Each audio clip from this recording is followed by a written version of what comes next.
Bakit kailangang mamatay ang Misaya? At sa cross pa. O kayo naman po magbasa.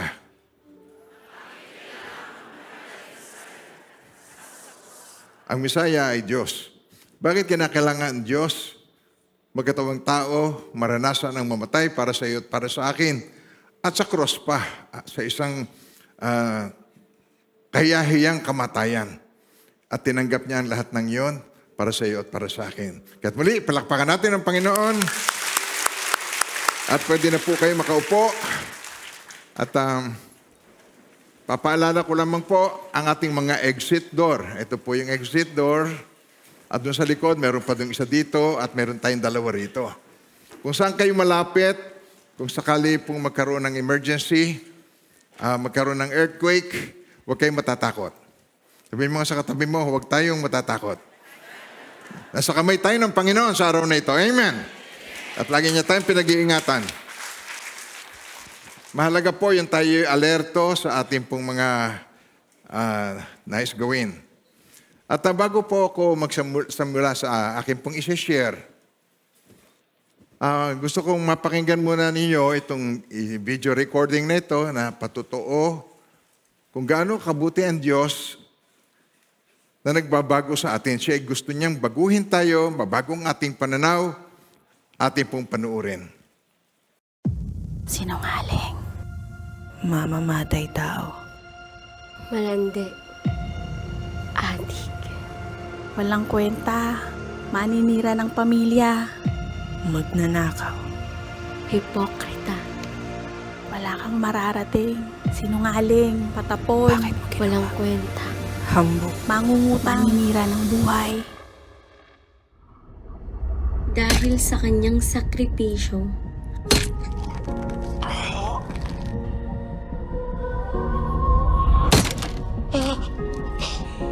ako ngayon ay nabago.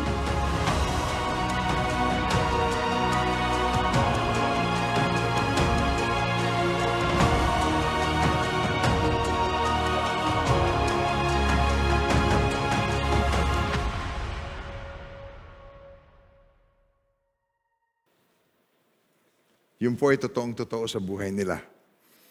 Hindi po mga artista yon. Tunay na pangyayari yon kung paano sila ay binago ng Diyos.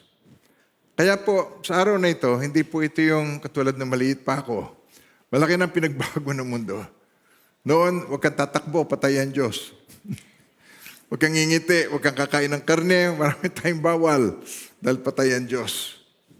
Pero si Jesus Christ na nakapako sa krus, hindi siya na nakapako ngayon.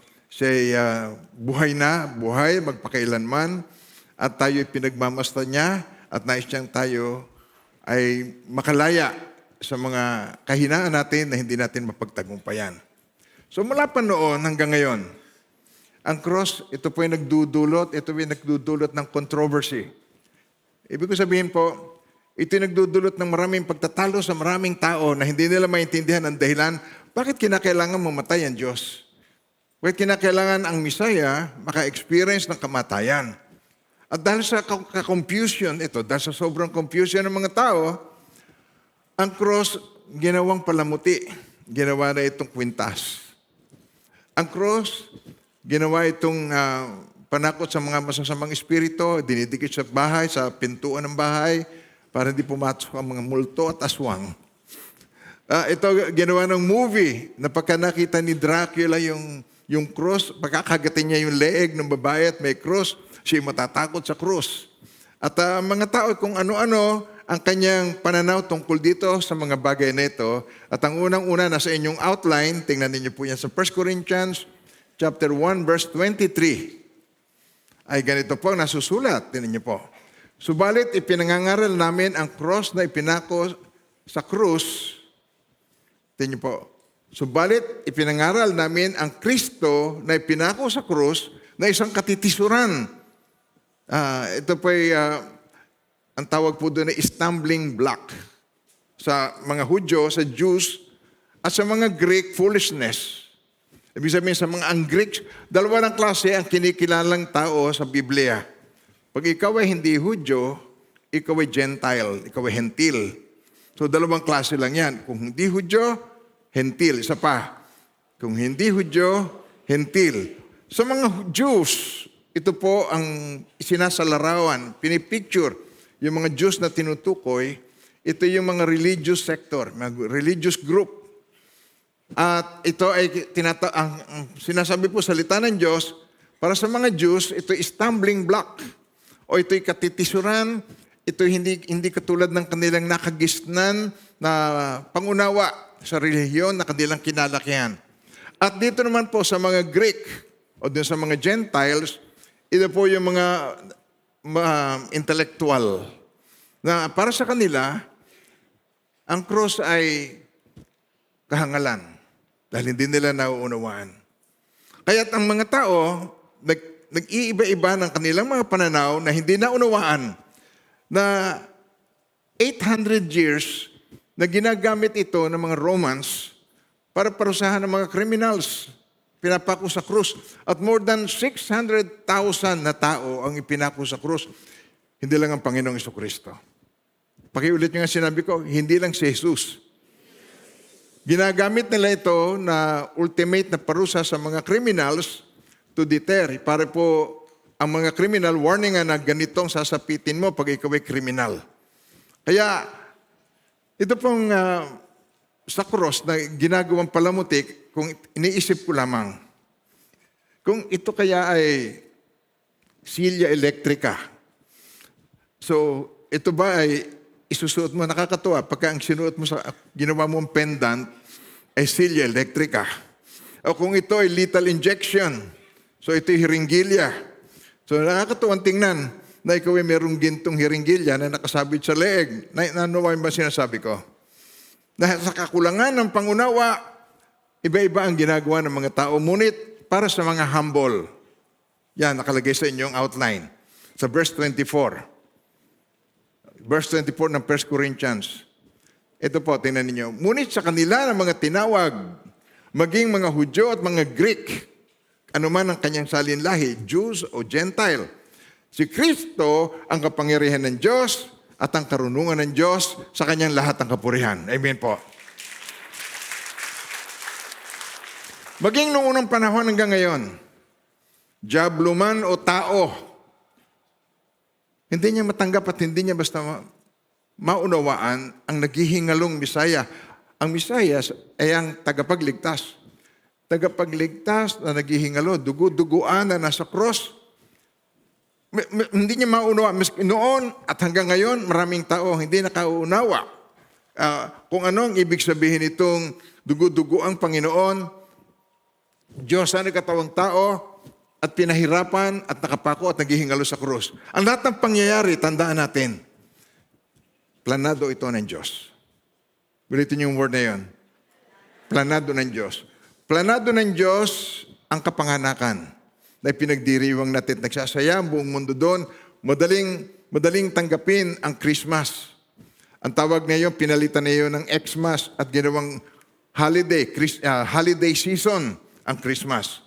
At ngayon, ito naman pong pagkakapako sa cross, hindi maisip, hindi ma-comprehend ng mga tao na ito ay tanging solusyon ng Diyos upang makamit ng sangkatauhan ang kaligtasan. Ito ang ating sasagutin ngayong araw na ito. Bakit kailangan mamatay ang Misaya at sa cross pa? At sa 1 Corinthians chapter 2, verse 8 and 9, tinan niyo po. Basahin natin sabay-sabay. At so, yung pong, sino po ba mga may walang outline? Pakitaas po mga walang outline. Yung walang hawak na mga outline. Lahat meron. Yung mga may outline, pakitaas pong kamay na mga may outline. God bless you po. Okay, maaga kayo. Kaya kayo meron. Yung iba'y wala. Ngayon, tingnan nyo itong aking babasahin na ito sa 1 Corinthians chapter 2, verse 8 to 9. Okay, sabay-sabay po at ito'y wala sa inyong outline. Wala dyan sa inyo ito. Kaya idagdag na lang ninyo, isulat ninyo. Ang karunong ito, sabay-sabay, ang karunong ito ay hindi naunawaan ng mga namumuno sa mundong ito. Sapagkat kung naunawaan nila, hindi sana nila ipinako sa krus ang dakilang Panginoon. Nare-realize nyo ba totoong totoo? Ngayon, kung sa ating kapanahunan, tayong nandoon, sasawayin natin sila. Sasabihin natin, bad yan. Huwag mong gawin yan. Ang pinapako mo ay Diyos na nagkatawang tao. Siya ang ating tagapagligtas. Ngunit nung time na yon, hindi po nila alam yon. Kaya mapalad tayo dahil tayo nasaksihan na natin yung pangyayari, madali na sa atin ang unawain ito ngayon kaysa noon. Amen po ba tayo doon? Amen ba tayo doon? Ngunit hindi totoo. Not quite. Marami pa rin na nakukompuse tungkol dito sa pagkakapako sa krus. Marami pa rin nakukompuse kung bakit ang Diyos kinailangan magkatawang tao at kinailangan mamatay. Bakit niya kinailangan mamatay? Ito po ang dapat nating maunawaan. Doon po sa 1 Corinthians chapter 3. Okay, tingnan natin dito sa 1 Corinthians chapter 3. Sinulat ko itong mga verses na ito para hindi natin malimutan, para ito ay lagi nating binabasa yung Romans 3:23. Okay. Tingnan nyo, basahin natin ang Romans chapter 3, verse 23. Okay, ready? Read it, please.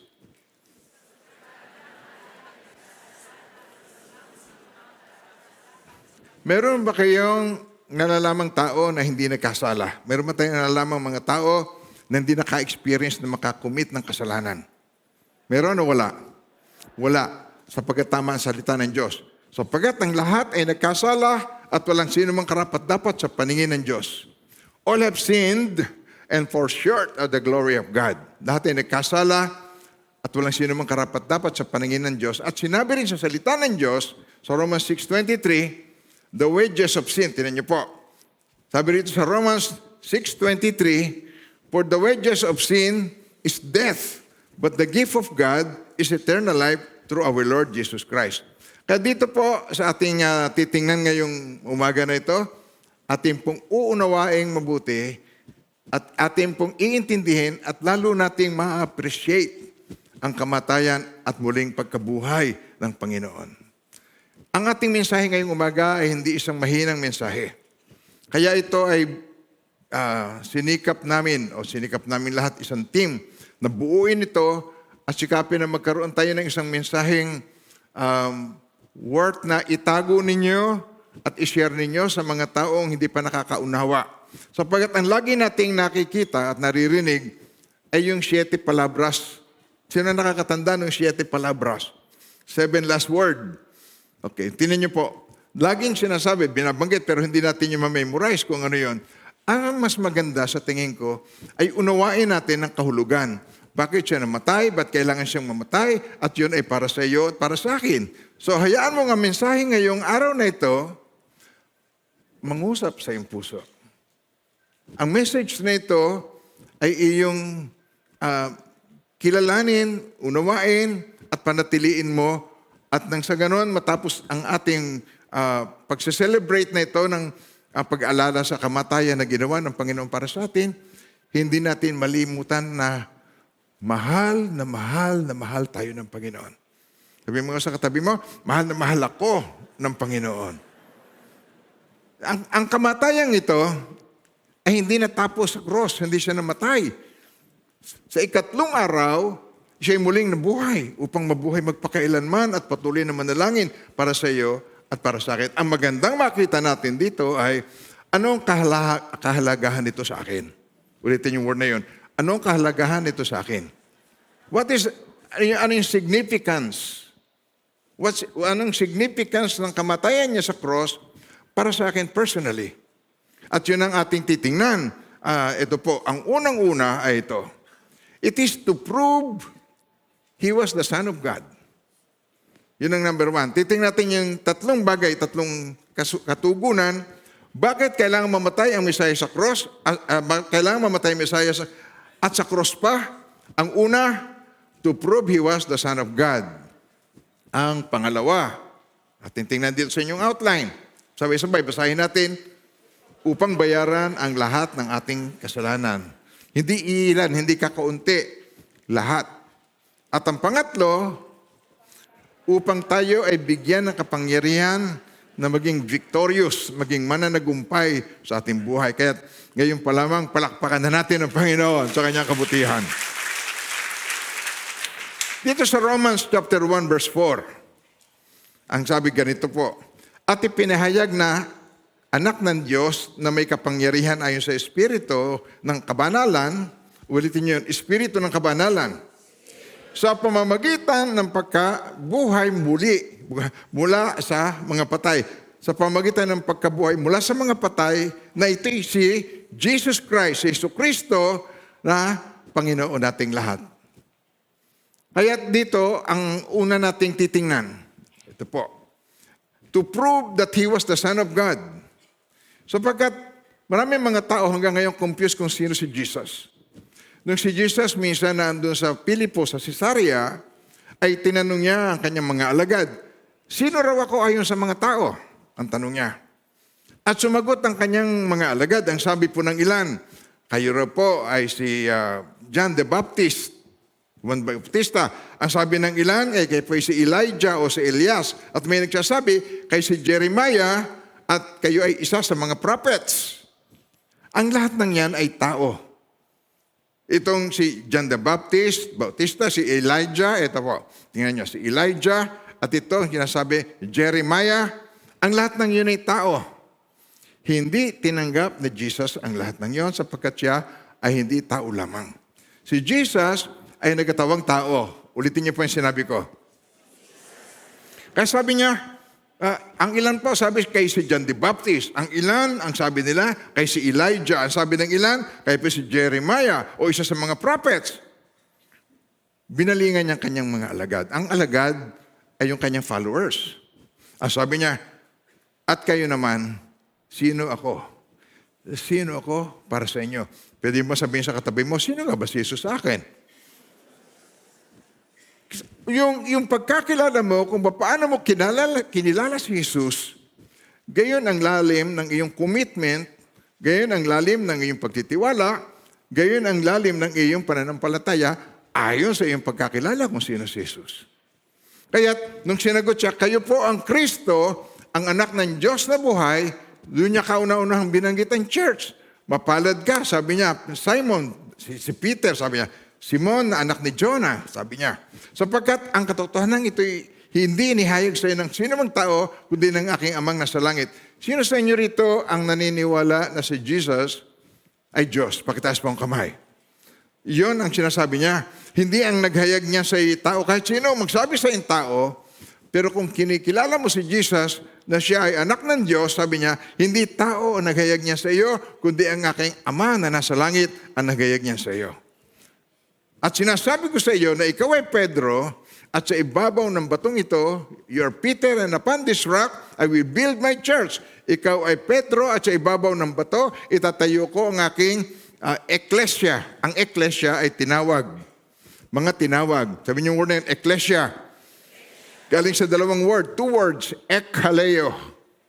So mula kung saan, from nowhere, was called ekkaleo. Kaya yung po sinabi niya, yung iglesia sa Tagalog, yun ay ecclesia.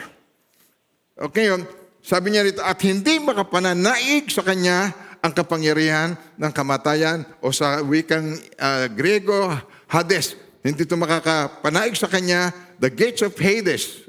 Sabi niya, shall not prevail against it. Sa mga twid, ang purpose ng pagkakaroon ng church is to empower the people of God. Gusto niya ma-empower ang mga mananampalataya upang tayo mapagtagumpayan natin ang mga tukso sa sanlibutan. Sino sa inyo rito ang nagkaroon ng tukso ay nakakaranas ng pagbaksak? Pakitaas ang kamay. Hindi ba? We are powerless to overcome sin. So, pinakilala niya rito na siya ay anak ng Diyos. At gusto niyang kilalanin natin siya, He is the Son of God. Never na sa kanyang ministry ay ikinlaim niya na siya ay great teacher. Hindi niya ikinlaim na siya ay isang moral authority. Hindi niya kiniklaim na siya ay religious and ethical teacher. Kahit man of God o prophet of God, hindi niya kiniklaim. Bakit ganun po? Ang lahat ng ito, kung siya ay hindi Diyos, hindi siya qualified. Hindi siya qualified na maging great teacher, moral authority, religious ethic teacher, man of God, a prophet. Bakit? Dahil sinabi niya, siya ay Diyos. At kung siya hindi Diyos, hindi siya pwedeng maging great teacher, hindi siya pwedeng maging moral authority, religious ethical teacher, man of God, and prophet of God. Sapagkat siya ay God. Kaya kung hindi siya God, hindi siya qualified sa lahat ng iyo. Kaya tinatanong niya, sino raw ako ayon sa mga tao? At ang maraming mga tao ay nakukonfuse kung sino siya. Sino ba si Jesus? Diyos o tao? Sino sa inyo naniniwala na Jesus ay tao lang? Sino sa inyo naniniwala na siya ay nagkatawang tao para sa atin? Kinailangan niyang gawin yon para siya maka-experience ng kamatayan sapagkat ang kabayaran ng kasalanan ay kamatayan. At yun exactly ang kanyang ginawa.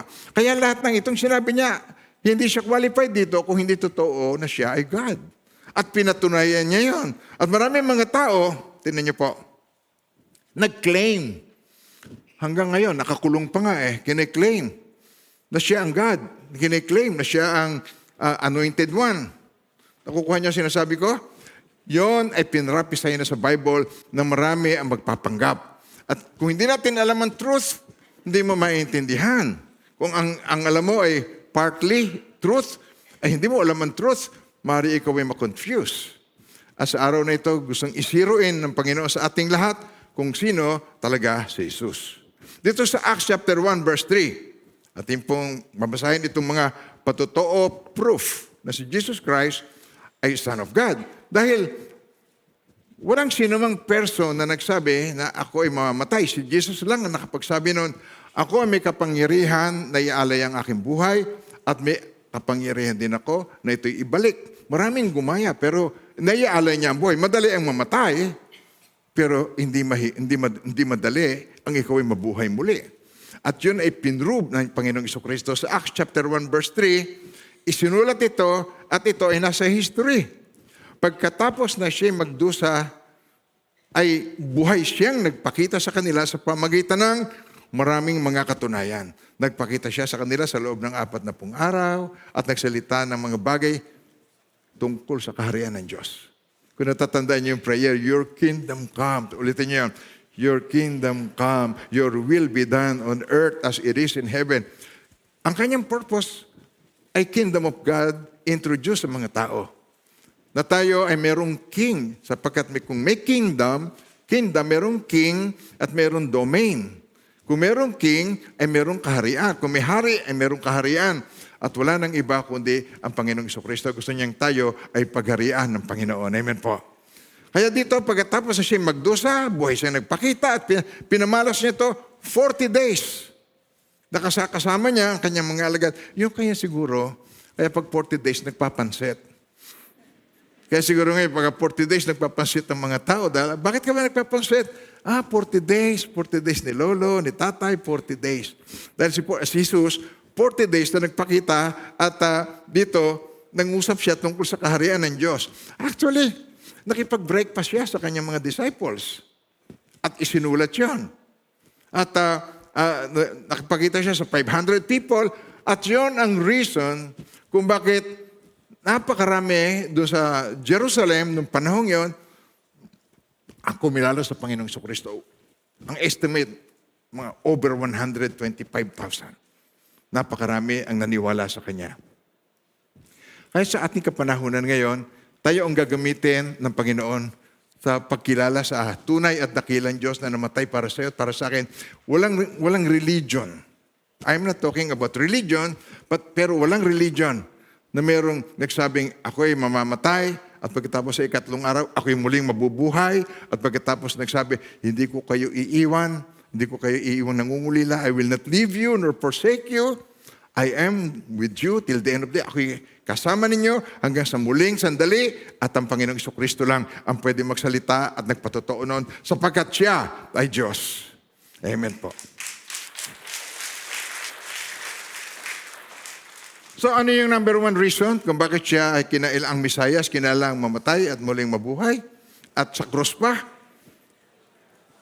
Upang patunayan na siya ang anak ng Diyos. Importante, na siya ay hindi tao lamang, na siya ay hindi santo o anuman, Siya ay Diyos na nagkatawang tao. At bakit siya nagkatawang tao? Yun ang kauna-unahang Christmas. To die for you and for me. Sapagkat ang kabayaran ng kasalanan ay kamatayan.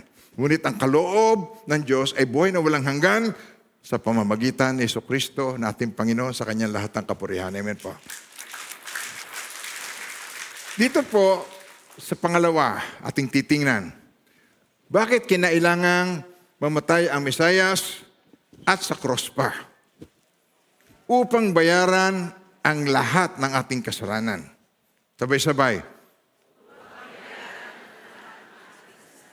Napakahalagang makita natin itong katotohanan sa Romans 6:23. Dito na po tayo magsisiruin sapagkat alam na natin, all have sinned and fall short of the glory of God. Lahat ay nagkasala, walang sino mang karapat-dapat sa paningin ng Diyos. Kaya dito po sa English translation, doon tayo. The wages of sin, ang kabayaran ng kasalanan, ay kamatayan.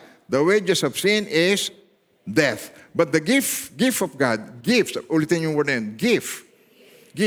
Hindi mo kailangan bayaran. Ito'y gift. Ito'y ibibigay sa iyo ng kusang loob. Wala kang kailangan gawain. Hindi mo kailangan gawin ng kahit na ano. Hindi mo ito ma-attain dahil ikaw ay mabuti o hindi ikaw ay karapat-dapat. Walang sino mang karapat-dapat. Yun ang sabi sa Romans 3:23. All have sinned and fall short of the glory of God. Lahat ay nagkasalat. Walang sino mang karapat-dapat. The wages of sin is death. At dito titingnan natin, what is death? Ano ang death? Ano yung kamatayan na tinutukoy dito? Sa Biblia ay meron pong 3 uri ng kamatayan. At ito ang ating pong titingnan sapagkat kailangan pong maunawaan natin ang tungkol sa kamatayan. Ang kamatayan sa pananaw ng mga hindi believer ay parang katapusan na ng lahat. Kaya kung ito'y magsisigaw, umiyak, iyak ng kawalan ng pag-asa. Pero ang mga Christian, umiiyak din. Yung mananampalataya ng Panginoong Jesucristo, umiiyak din.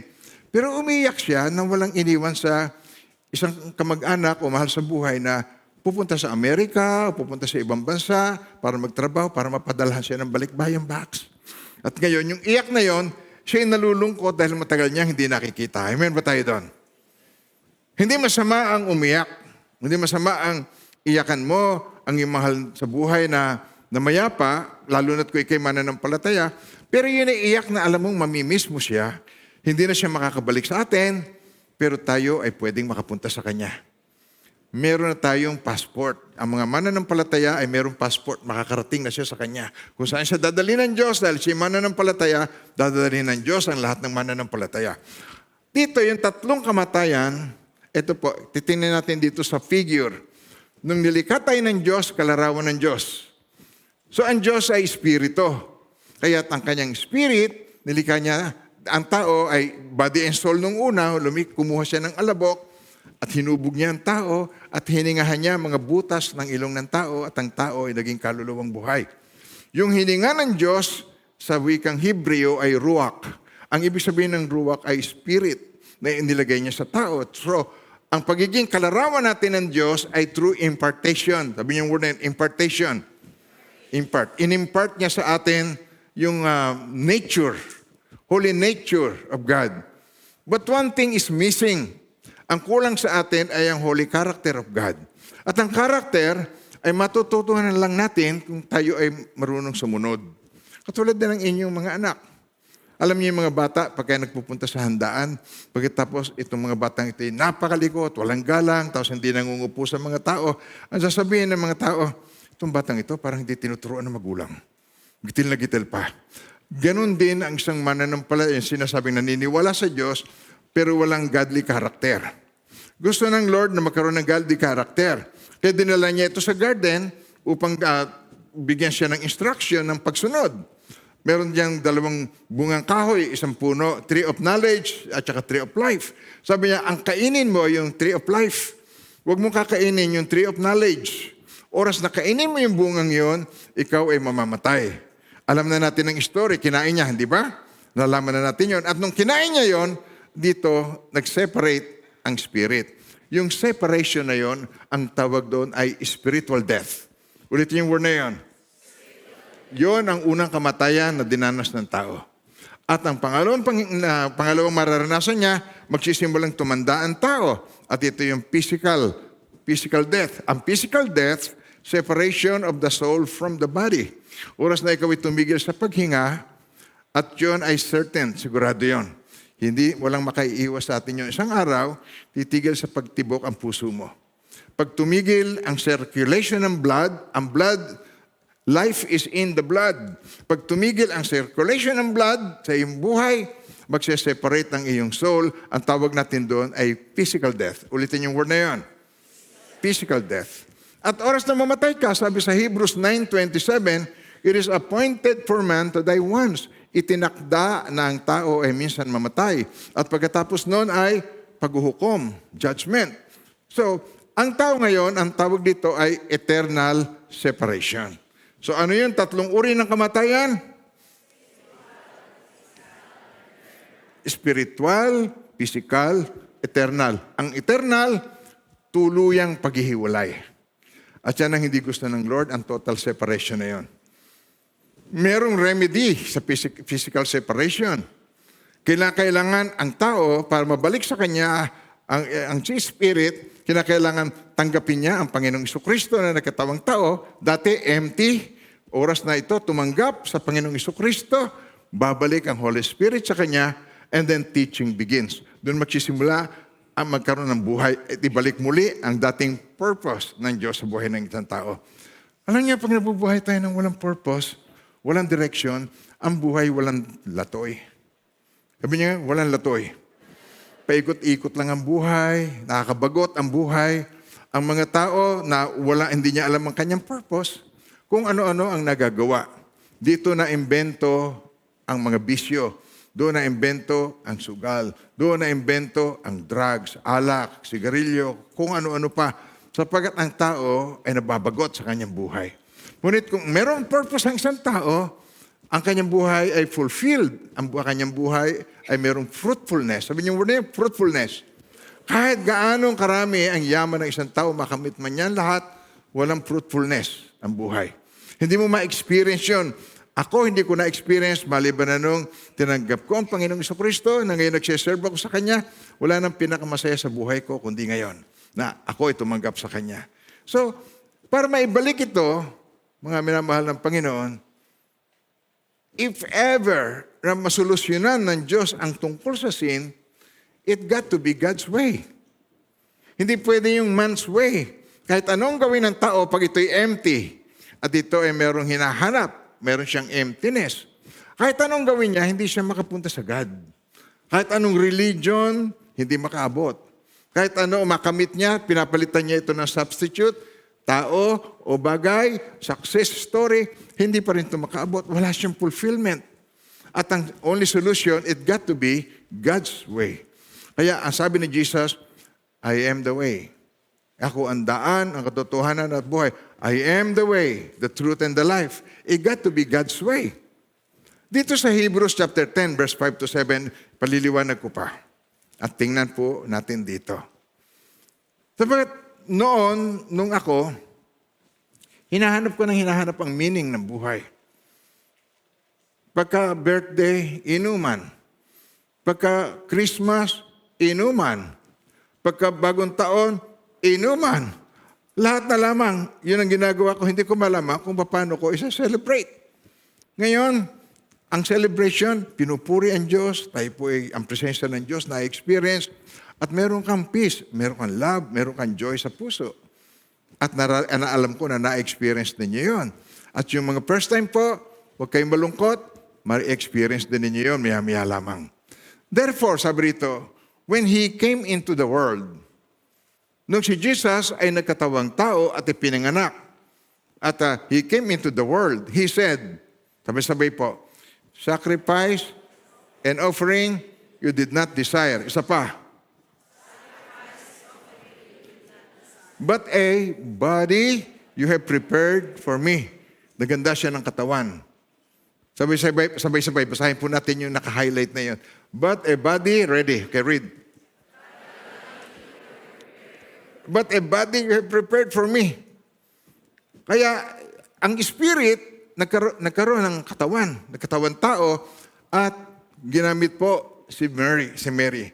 Ang sabi sa Bible, siya ay in-overshadow ng Holy Spirit. So nanganak siya nang walang lalaking nakikilala. At ipinanganak ang Panginoong Jesucristo. Siya lamang ang tanging may pusod na walang kasalanan. Lahat ng may pusod ay may kasalanan. For all have sinned and fall short of the glory of God. Siya lamang ang tangi. Kaya ito po ang ating mababasa rito sa salita ng Diyos. Tinan niyo po yung word.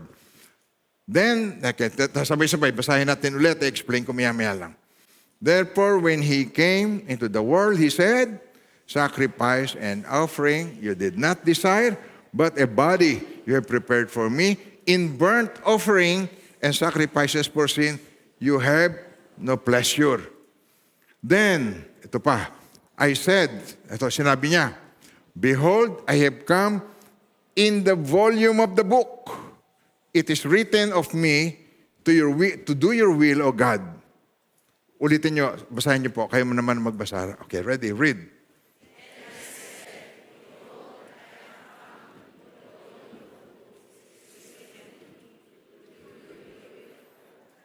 In the volume of the book, it is written of me. Ano ibig sabihin ng volume of the book? Sa Tagalog, tinan niyo po. Kaya sinabi ko, narito ako'y dumating upang gawin ang kalooban o Diyos, ang iyong kalooban o Diyos. Ano yung sinabing word? Sa balumbon ng aklat na nasusulat sa tungkol sa akin. Kaya ang ibig niya sabihin dito, yung mga propesya. Yung mga prophecy, bago siya nagkatawang tao, even before na siya ay nagkatawang tao, ay napakaraming prophecy ang binabanggit tungkol sa kanya. Balumbon ng naaklat ay nasusulot tungkol sa kanya.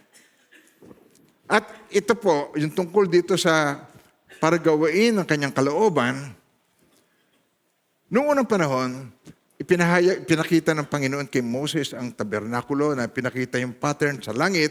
Ang sabi, lumikha ka nito, gumawa ka nito. Kaya doon sa wilderness, ay meron silang ganon. Meron silang tabernakulo na kung saan doon nakikipag-usap ang Diyos sa most holy place. At meron po doong tent, at pagkatapos meron yung gate, at pagkatapos ay meron doong parang altar of sacrifice na kung saan doon sinusunog yung mga hayop na handog. At ganito po, pakikita ko sa inyo sa video. Tinan niyo, panuorin ninyo kung paano sila nagsasacrifice ng animal. Noong time na yon, kinakailangan ay meron dugo sa pagpasok sa tabernakulo, doon sa most holy place. At ating panuorin.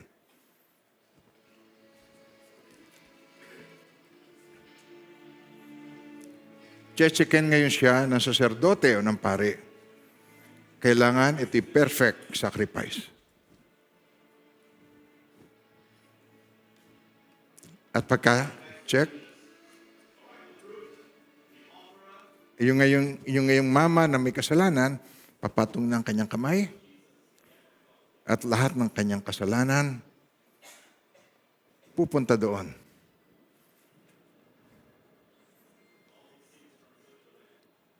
At pagkatapos, ito ngayon ang ihahandog doon sa altar of sacrifice.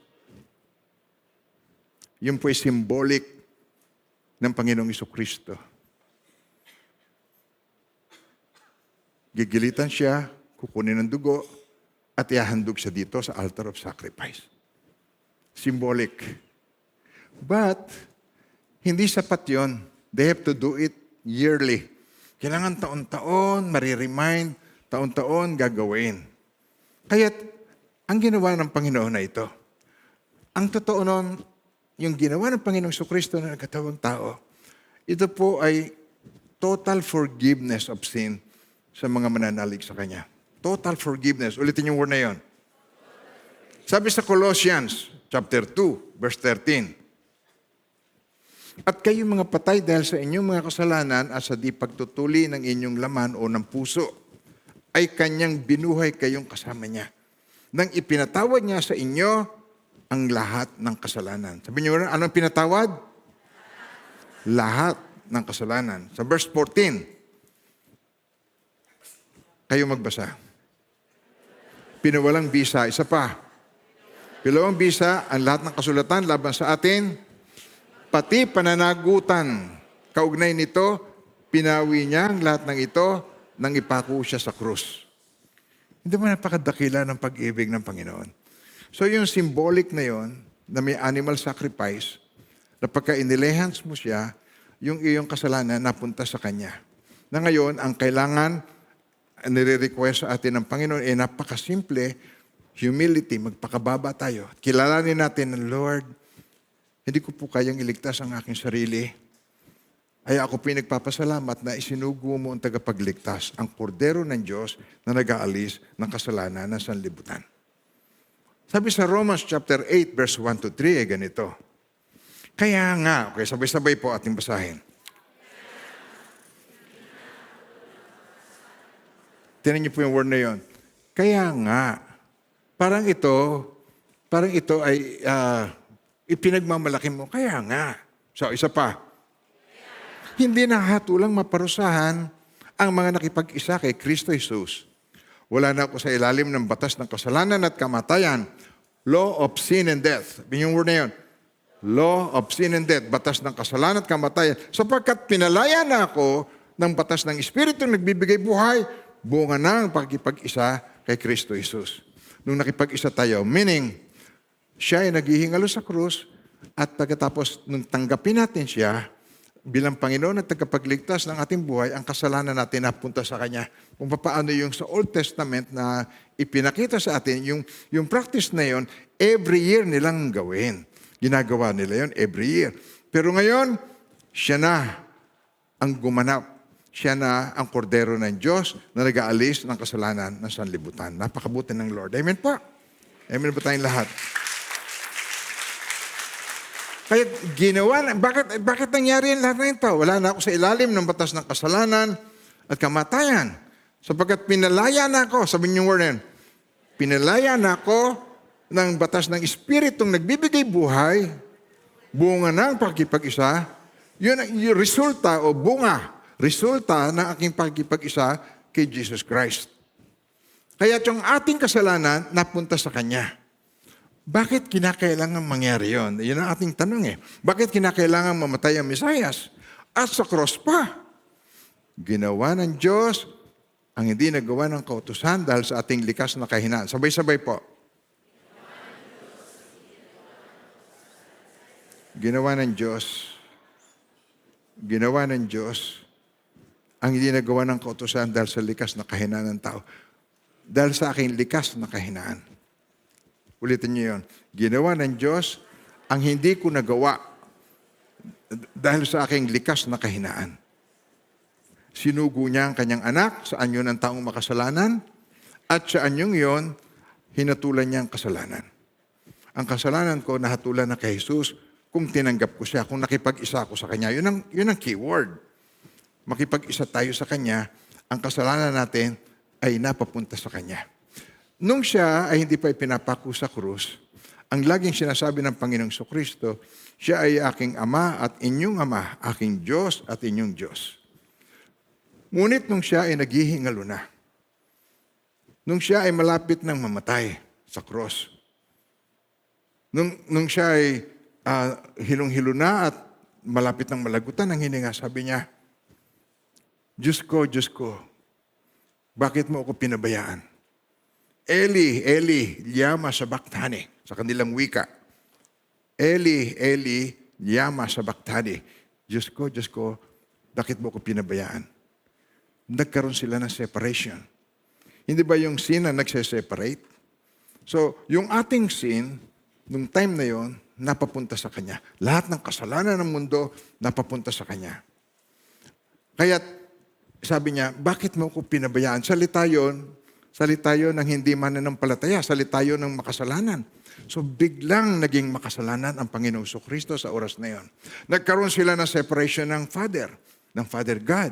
At hindi niya tinawag ng Ama, hindi ganoon ang kanyang pagkakasalita. Eli, Eli, Diyos ko, bakit mo ako pinabayaan? At nakikita natin dito yung napakabigat sa kanyang kalooban, yung separation. At yung separation na yon, Yun ang kanyang nilulunasan sa cross. Nakukuha niyo po ang kasi susundan niyo ako, hindi po ba? Amen po. Salamat. Pinalalakas niyo ang loob po sa pag-explain sa inyo. Tinubos tayo ni Kristo sa pamamagitan ng kanyang kamatayan. The wages of sin is death. Ang kabayaran ng kasalanan ay kamatayan. Ngunit, ang kaloob ng Diyos ay buhay na walang hanggan sa pamamagitan ni Kristo Jesus. Tinubos tayo ni Kristo sa pamamagitan ng kanyang kamatayan. Sa gayon, pinatawad na. Pinatawad na. Sabihin mo ngayon, Warren, ang aking mga kasalanan. Sa kanyang lahat ng kapurihan. Amen po. Binigay ng Diyos sa atin ang ating kailangan, hindi ang nararapat sa atin. Ang nararapat sa atin ay kapurusahan at impyerno, pero ang binigay sa atin ay kapatawaran at langit sa piling ng Panginoong Jesucristo. So itong araw na ito, na ating ihimayin ko, hindi pa ako tapos. Hihimayin natin ito, tingnan ko yung mahahalagang verses na dapat nating matandaan to prove kung gaano tayo kamahal ng Panginoong Jesucristo. The ultimate proof of His love for us. Hindi natin nakamtam yon sa ating sariling sikap. Hindi yun dahil sa tayo ay mabubuti. No, hindi yon. Dahil sa nakamtam natin, tayo ay karapat-dapat. We are not worthy. We don't deserve it. Hindi natin nakamtam yun sa atin at ano man ang ating gawin. Hindi natin yung mamimit yung requirement ng God. Kung hindi, ang kailangan lang ay manalig tayo doon sa in-offer ng God sa atin. Jesus Christ is the gift of God. Siya ang kaloob ng Diyos sa ating lahat. Sapagkat gayon na lamang ang pag-ibig ng Diyos sa sanlibutan, kaya binigay niya. Amen po ba? For God so loved the world that He gave His only begotten Son, that whosoever believes in Him should not perish, but have everlasting life. Gayon na lamang ang pag-ibig ng Diyos sa sanlibutan, kaya binigay niya ang kanyang bugtong na anak upang ang sumampalataya sa Kanya, ibig sabihin, it is by choice. Ang sumampalataya sa Kanya ay hindi mapapahama kundi magkakaroon ng buhay na walang hanggan. Ang requirement niya sa atin ay napakasimple, humility. Magpakababa tayo, sabihin natin, Lord, hindi ko may liligtas ang aking sarili. Salamat, Lord, sa ginawa mo para sa akin. I believe you, Jesus. Nagpapasalamat ako sa iyong ginawa para sa akin. Yon ang hinihintay niya sa iyo at sa akin. Amen pa? Sapagkat, sabi rito, dahil sa kagandahang loob ng Diyos, naligtas kayo, tingnan niyo po, dahil sa kagandahang loob ng Diyos ay naligtas kayo sa pamamagitan ng inyong pananalig kay Kristo at ang kaligtasan ito'y kaloob ng Diyos. Sabi niyo, kaloob ng Diyos. Isa pa. Gift of God. For by grace, you have been saved through faith, and not of yourselves, it is the gift of God, not of works, lest anyone should boast. Hindi dahil sa ating gawa, walang sino mang nagmamalaki. Sasabihin natin HTBC lang ang ligtas. Wrong. Hindi totoo yan. Hindi totoo yan. Walang sino man na makapagmamalaki. Kami ang ligtas, kayo hindi. Kami lamang ang mahal ng Diyos. Walang makapagmamalaki. Ang Diyos ay hindi nagtatangi. Ang sino mang sumampalataya. Ang sino mang na nag-humble down. Ang sino mang kinilala ang kanyang limitasyon. At sinabi niya, Lord, hindi ko kayang masave ang sarili ko. Yon ang pagkakalooban ng Lord, ng gift. At ang gift is for us to receive.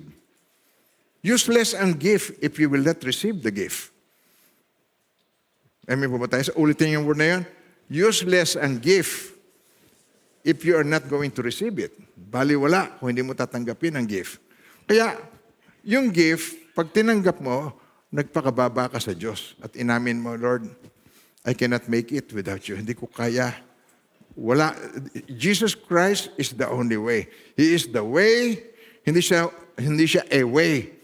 Jesus Christ is not a way. Jesus Christ is the way, the truth, the life. And no one comes to the Father except through Him.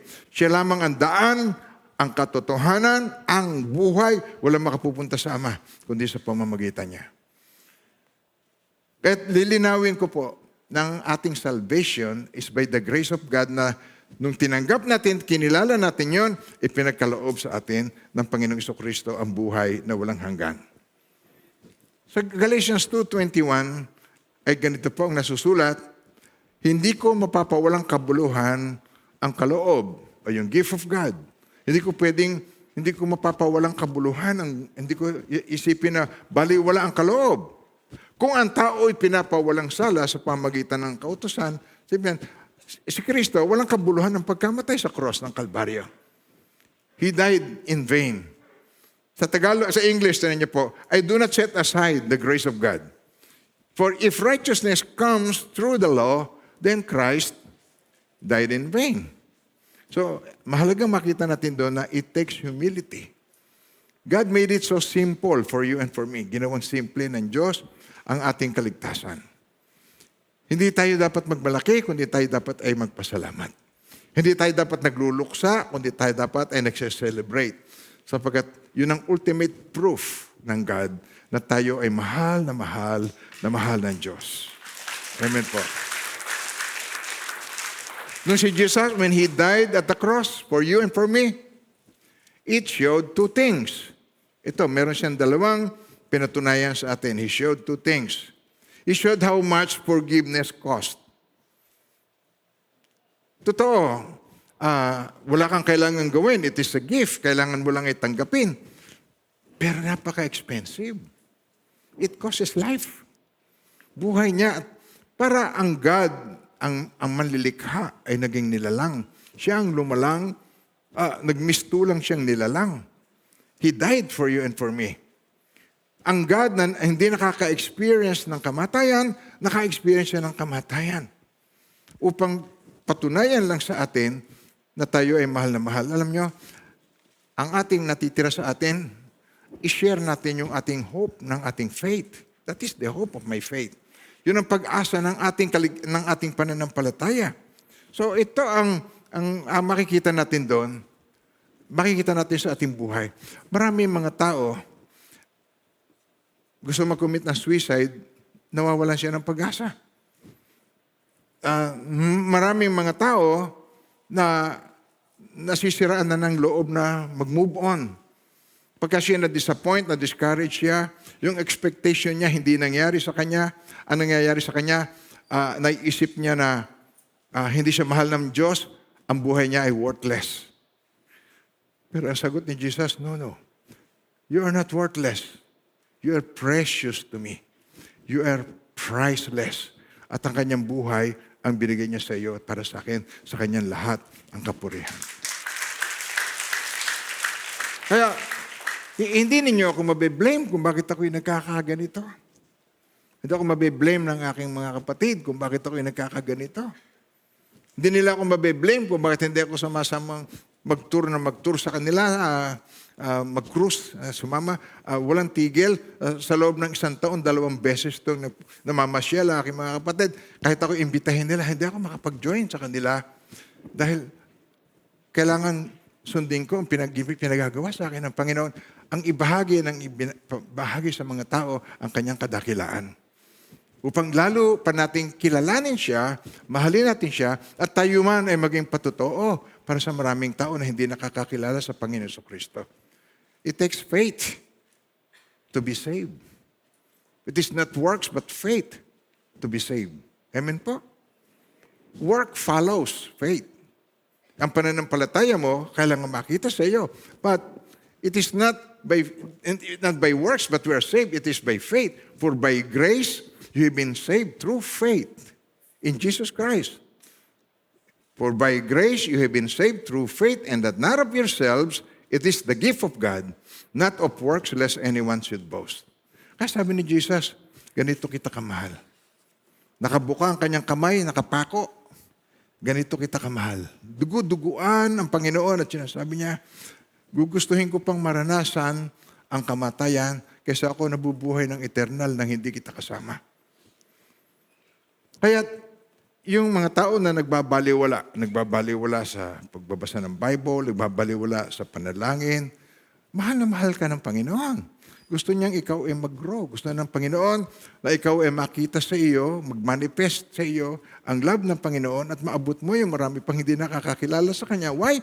Because it takes a simple, ang salvation, God is a simple God. Ginawa niyang simple ang ating kaligtasan. Hindi marami tayong ritual o gagawin para tayo pakita ang ating kabanalan. Napakasimple ng ating Diyos. God is a simple God. Simple lang ang Diyos. Sabi niya ngayon, simple lang ang Diyos. Gusto niya tayo ay maging simpleng tao. Sabi nga niya, what profit is it for a man to gain the whole world and yet loses his own soul? Anong mapapala ng isang tao, mapasa kanya man ang buong daigdig kung mawawala naman niya ang kanyang kaluluwa. Mahalaga, ang tunay na tayo ay hindi itong body.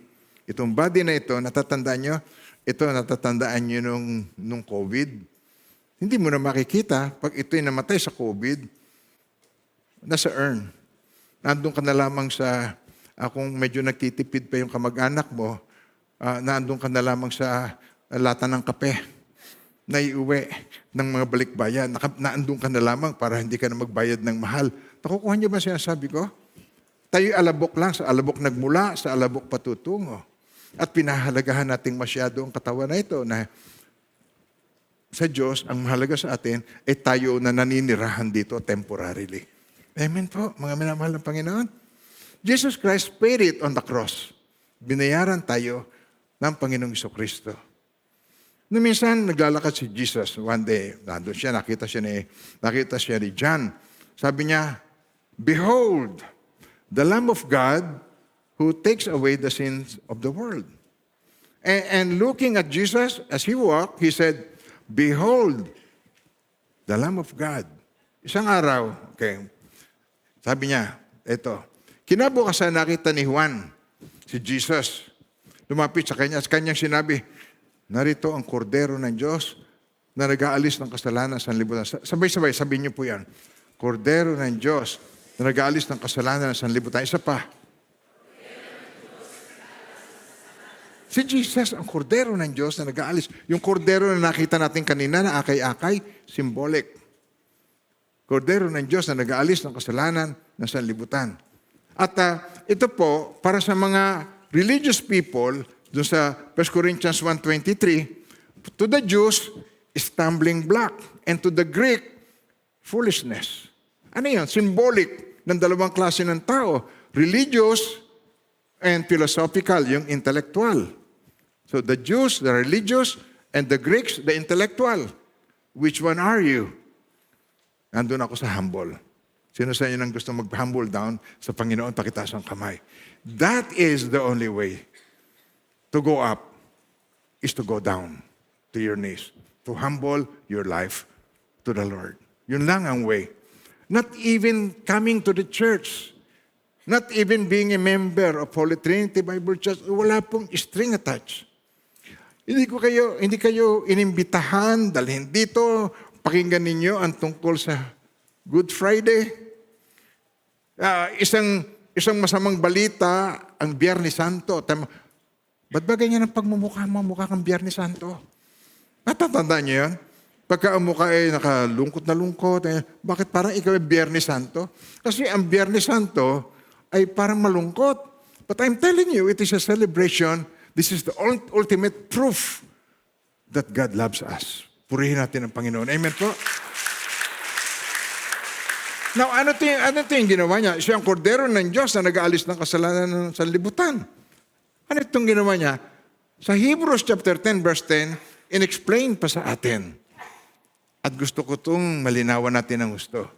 Alam nyo, napakahalaga na i-take note ninyo, kuha na ng picture, at kung hindi man, ipapopost ko po ito sa YouTube. Kaya yung inyong outline, paulit-ulit ninyong basahin. By that will, we have been sanctified. Ang sanctified, we have been separated through the offering of the body of Jesus Christ. Ano itong naka-highlight? Isa pa. Mas malakas. Once for all. Tagalog. Okay. Sa pamamagitan ng kalooban niya, tayo ginawang banal o ginawang separated, nakahiwalay. Banal. Yun ang ibig sabihin ng banal. Ginawang banal. Sa pamamagitan ng pag-aalay ng katawan ni Kristo, isa pa. Okay, mas malakas. picturean. Sa puso ninyo, picturean ninyo. At para, yan nasa inyong, tingnan ko, wala sa inyong outline yan. Yung minsan magpakailanman, wala sa inyong outline. Minsan magpakailanman. Yung John 1:29-36, wala sa inyong outline. Hindi ko mailagay lahat, hindi kasya. Ang dami, pero ang dami kong gustong i-share. Kung i-share kong lahat, uwi tayo ng hapon, edi matatraffic naman kayo. Kaya ginawa nating umaga ang celebration. Para pag uwi ninyo, medyo maluwag pa, pero mamaya yan, mapupuno na yan. At napakahalaga sa akin po, na kayo man makapag-celebrate pa sa bahay. Kayo man mag-enjoy pa ninyo ang Good Friday sa inyong buhay. This is not a bad Friday. This is a Good Friday. Ito po ay celebration ng kabutihan ng Diyos na ipinadama niya sa atin. Nung tayo makasalanan pa, siya ay namatay para sa iyo at para sa akin. Sa kanyang lahat, ang kapurihan. Amen po. Ulitin natin yung verse 14. Okay. 10. Sunod-sunod rin natin. Tunin natin. Okay. Ready, read it. Sa pamamagitan ng kalooban niya, tayo'y ginawang banal sa pamamagitan ng pag-aalay ng katawan ni Kristo, minsan magpakailanman. Okay? Walang limit, walang deadline. Okay? Sunod natin, susunod na verse. Okay, ready. Sapagkat sa pamamagitan ng isang pag-aalay, ay kanyang pinasakdal para sa lahat ng panahon. Ulitin niyo yun, pinasakdal sa lahat ng panahon. Isa pa. Ang mga pinababanal. Okay, tuloy natin ngayon sa verse 17. Sinabi rin niya, okay, read it. At ang kanilang mga kasalanan at mga kasamaan, hindi ko na aalalahanin pa. So dito sa mga verses na ito, what is this telling us? What is this telling us? Ang sinabi rito, tinan niyo po, once for all, perfected forever. Okay? Tapos sinabi niya, since in their lawless deeds I remember no more. Ano sinasabi rito? Yung ating kasalanan noong nakaraan, yung kasalanan natin sa pangkasalukuyan, past, present, future sin. At kasama ang curse, pinatawad tayo ng Panginoon sa kanyang lahat ng kapurihan. Past, present, future. Pinatawad tayo ng Panginoon.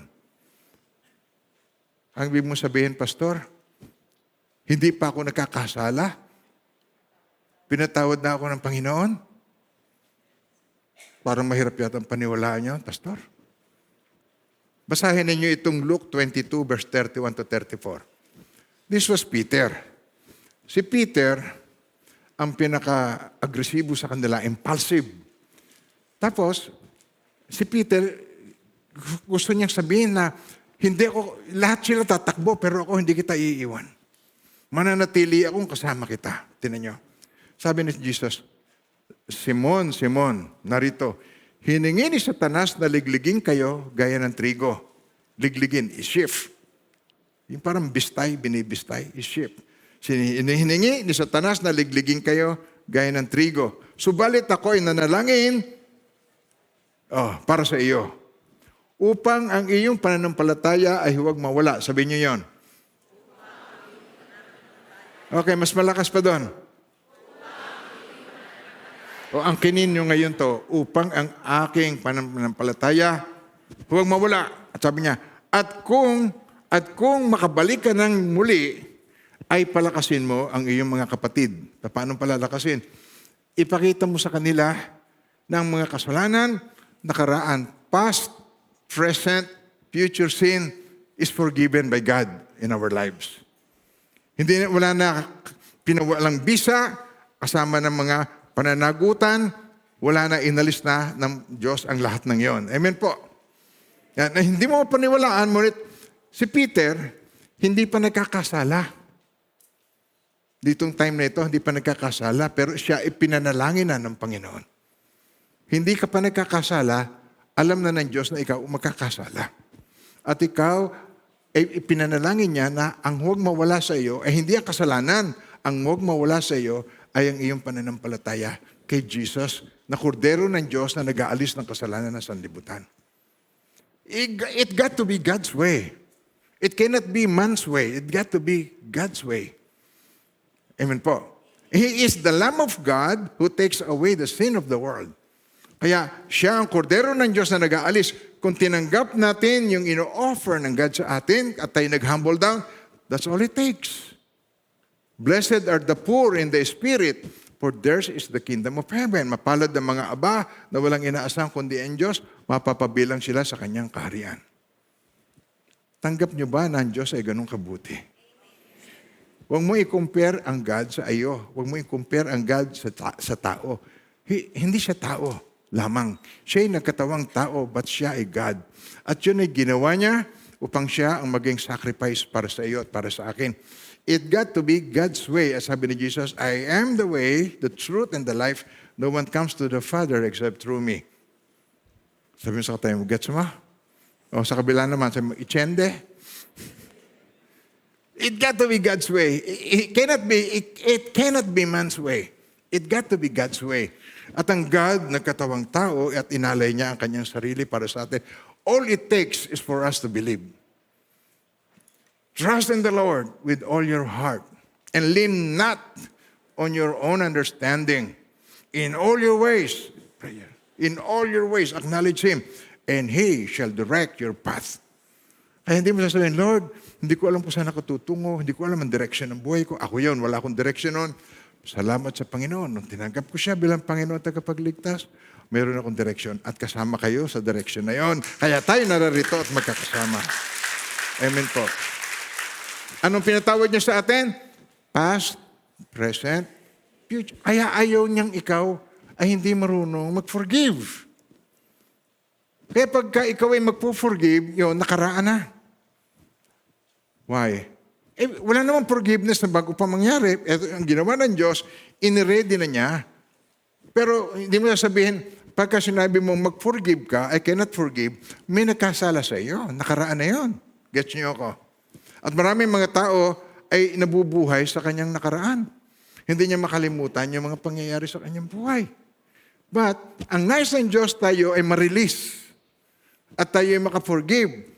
If you cannot forgive, you're dealing with your past. At pag ikaw naman ay lagi nagwa-worry, paano kaya kung atakihin ng Chinese ang Taiwan? At pagkatapos ang Pilipinas ay involved. At pagkatapos ang Philippines makasama doon sa bobombahin ng Chinese. Ngayon, ano ba mangyayari sa buhay ko? Nakakatakot. You worry. Ang worry may kinalaman sa future. Ang unforgiveness may kinalaman sa past. Hello? Diyan pa tayo. Ang hindi pagpapatawad, hindi mo makalimutan ang mga pangyayari sa buhay mo nakaraan. Hindi ka pwedeng mamuhay sa nakaraan. Nakapagtuturo ang nakaraan, but hindi mo pwedeng ipamuhay ang nakaraan. Why? It won't help you at all.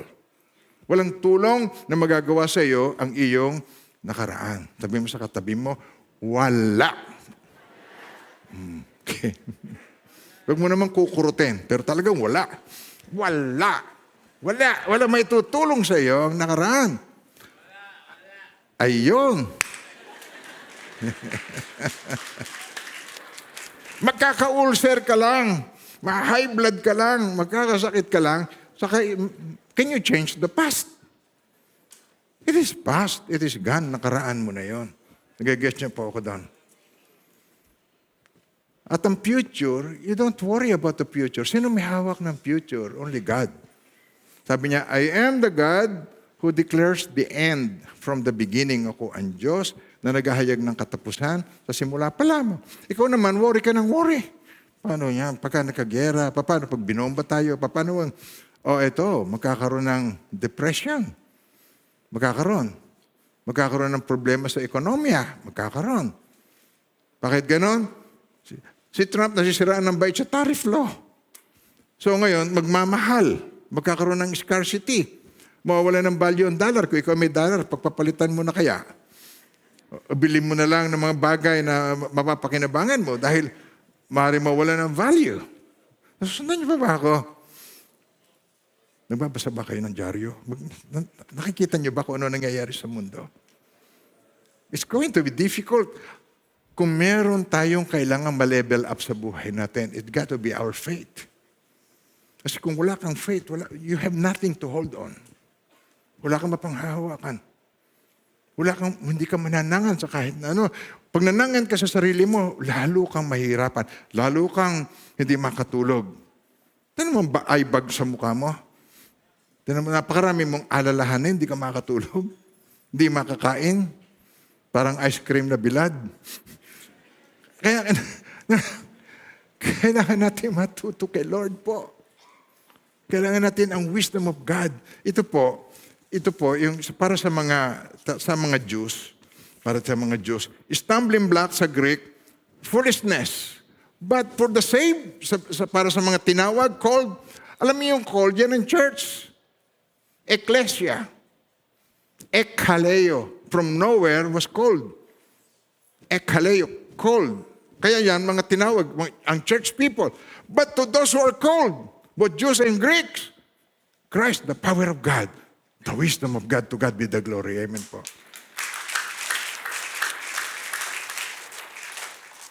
So manangan tayo doon sa sinasabi ng Panginoon, truth. Huwag tayo sa fake news. Huwag tayo doon sa religious people na hindi naman alam ang salita ng Diyos, hindi alam ang Biblia. Amen po, mga minamahal ng Panginoon. Now, balik tayo.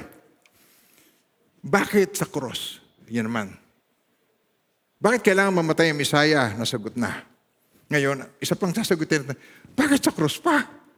Sabihin nyo nga na malakas yan. Bakit sa cross pa? Sa Galatians chapter 3 verse 13 po. Okay, ito ang answer. Tagot.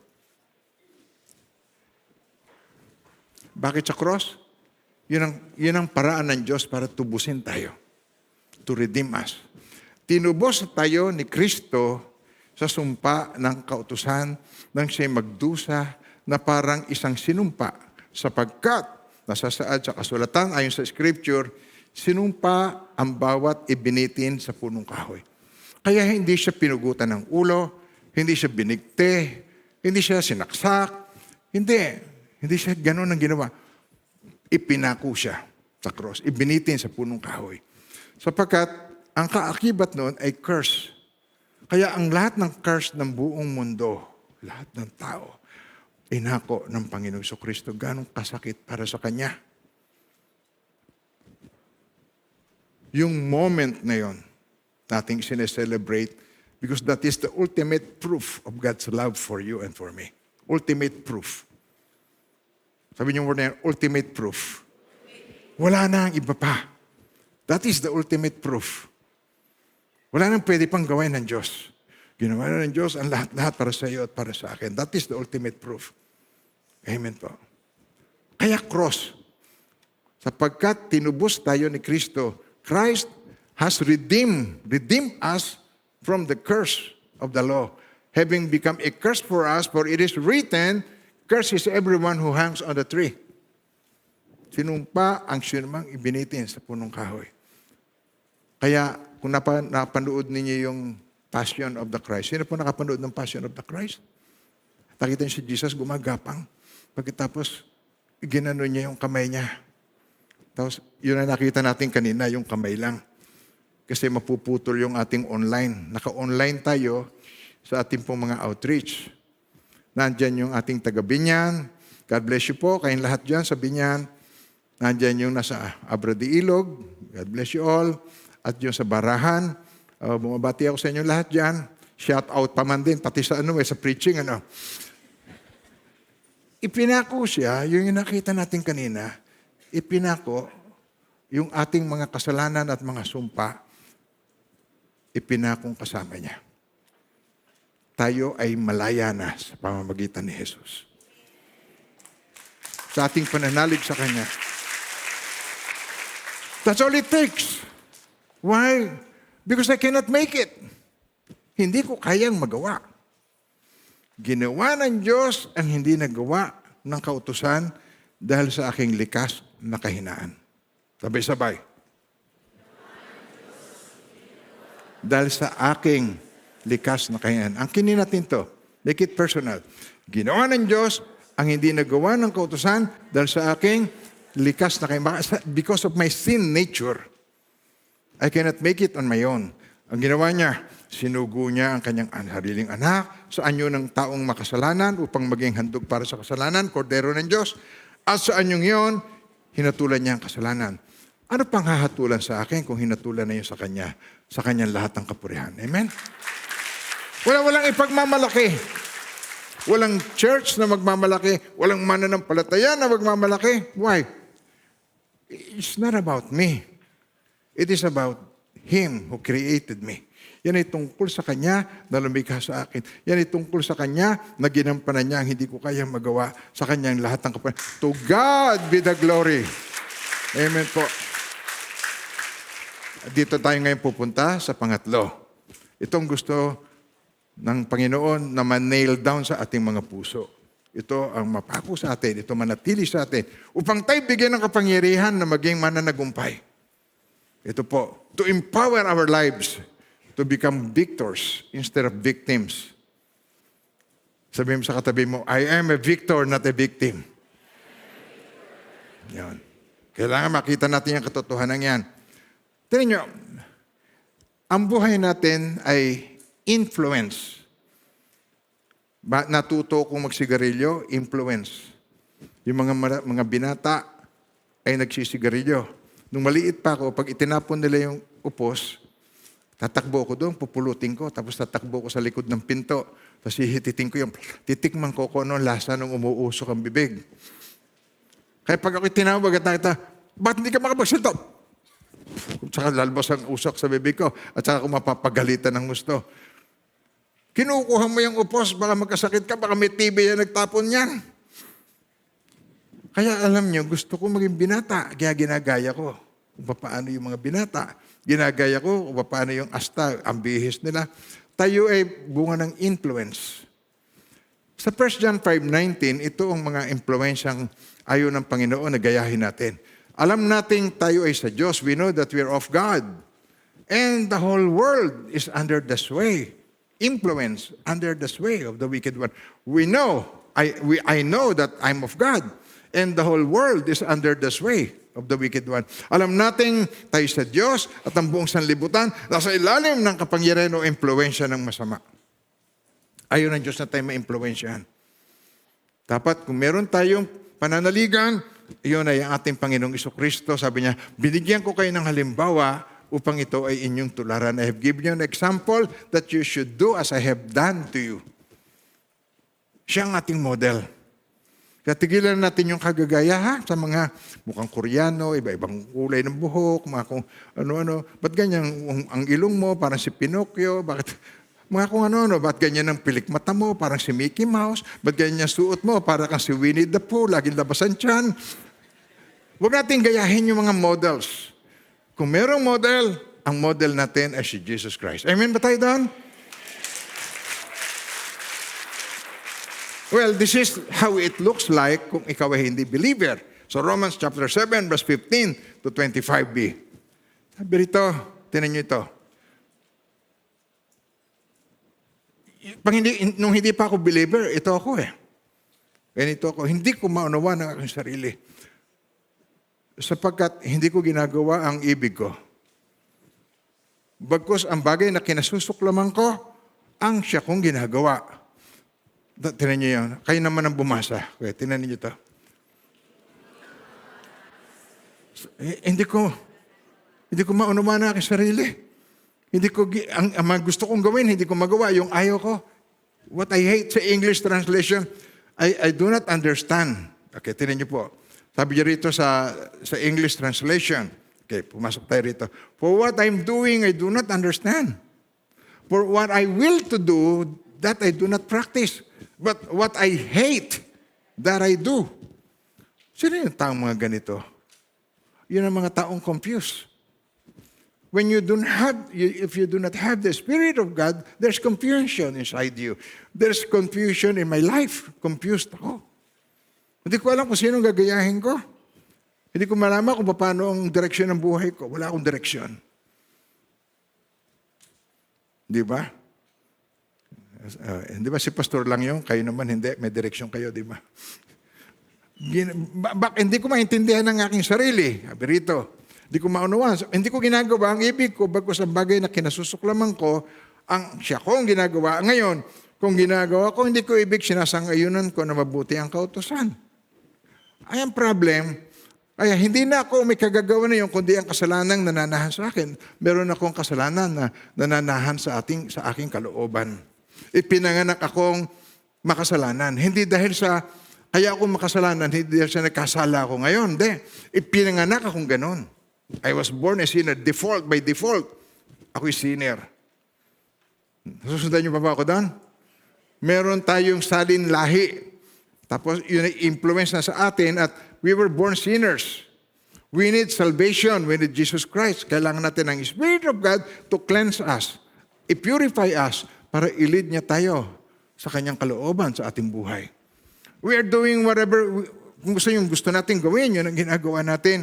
At kahit ano naman, makamtam natin, pagka naluma, alam mo, gusto mo magkaroon ng iPhone, no? Patay na patay sa iPhone, at pag nagka-iPhone siya, iPhone ay napatapon. Naluluma na, pinamimigay na rin pag naluma. Sandali lamang ang excitement sa mga bagay na minimithi ng tao. Now, tingnan nyo, alam kong walang mabuting bagay, sabay-sabay. Alam kong walang mabuting bagay na nananahan sa akin. Ibig kong sabihin sa aking katawang makalaman. Kayang-kaya kong magnasa ng mabuti, sabay-sabay. Hindi ko lang magawa ang mabuting ninanasa ko. Sabihin sa akin, may katotohanan ba yun? It is a real confusion if you are not empowered by the Holy Spirit of God. Ito yung nangyayari po. Namumuhay tayo sa pamamagitan ng influence ng world. We know that we are of God and the whole world is under the sway or under the influence of the wicked one. And we tend to do that.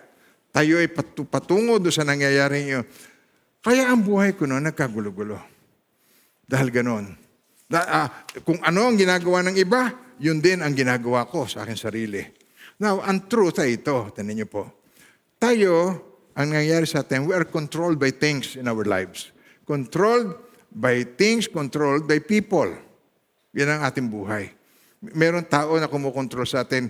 At tayo ay kontrolado ng sarili nating tawag ay mood. Huwag ka na tumingin sa katabi mo. Mood, sabi niyo, mood. Controlled by your mood. Kung ikaw ay in the mood for love, you make love. Mood. So yung mood, hindi ka mabait o hindi ka salbahe, hindi ka mapagbigay o ikaw ay madamot. Hindi, ikaw ay sumpungin. Sumpungin, sabi niyo word, sumpungin. Hindi ka, walang consistency. Mood. Okay, so, kung ano yung nararamdaman mo, yun ang nagagawa mo. Depending ka na lang sa iyong feeling. Negative feelings, most of the time. So, you're controlled by moods and controlled, and yung mood mo, yung feelings mo, nagdo-dominate sa iyo. First, you think about it, and then you feel it, and then you act on it. Naiisip mo, nararamdaman mo, nagagawa mo. Susundan niyo pa ba ako doon? Sabihin mo sa katabi mo, kahit nararamdaman mo, gutom, tiisin mo na, madali lang yan. Okay. Hindi hahabaan ni Pastor. Ang gusto ko, matapos tayo agad ng maaga, makaalis kayo rito ng walang traffic at ma-enjoy nyo ang afternoon, feeling ng pamilya. To God be the glory. Amen. We're controlled by social media. Pagka nakapanood ka sa FB, napakarami dong napapanood kayo, mga reels. Ayun sila. Instagram, YouTube, TikTok.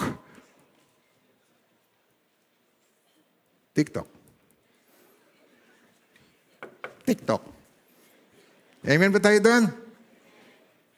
And we let approval. Kailangan natin yung approval ng mga tao. Kahit yung mga taong ito, 20 taon ng patay. Parang hanggang ngayon may influence pa siya sa iyo.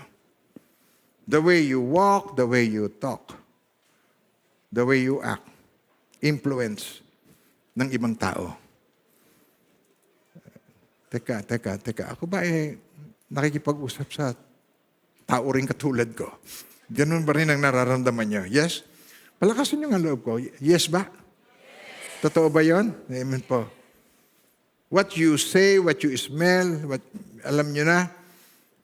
Kung minsan, pag naaalala mo, yung uncle mo na nagmolest siya sa iyo, nung ikaw ay 6 years old, naaalala mo pa hanggang ngayon. Di ba, influence yun hanggang ngayon ng iyong nakaraan. Nabubuhay ka sa iyong nakaraan. Nakusundan niyo pa ako doon. Meron kang mga nakita, napagmasdan na hanggang ngayon ay dala-dala mo pa. It is time for us to let go of those. Nasusundan niyo ka doon. Tayo, forgive and forget. That's the best policy. Ano ka? Forgive, forget. Paano mo makakalimutan? Nung wala ang magulang mo, nirape ka. Ng pinsan mo, nirape ka. Ng uncle mo, ng tatay mo mismo, nung nasa abroad ang nanay mo. Yun ang katotohanan yun, nangyari yun. You cannot change that.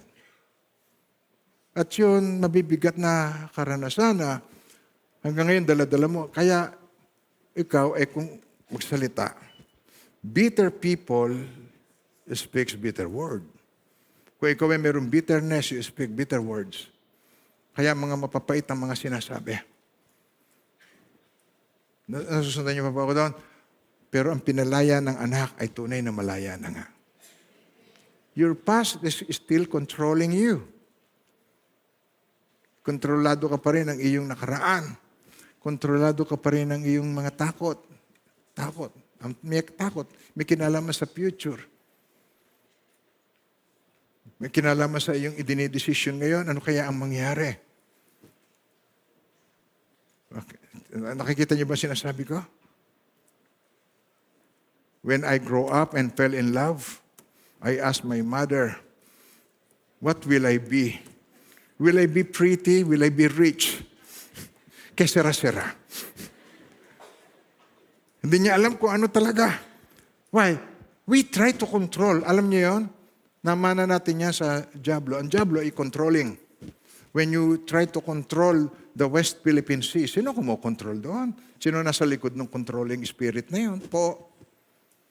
Na pag hindi mo binigay sa akin yan, bombayin kita.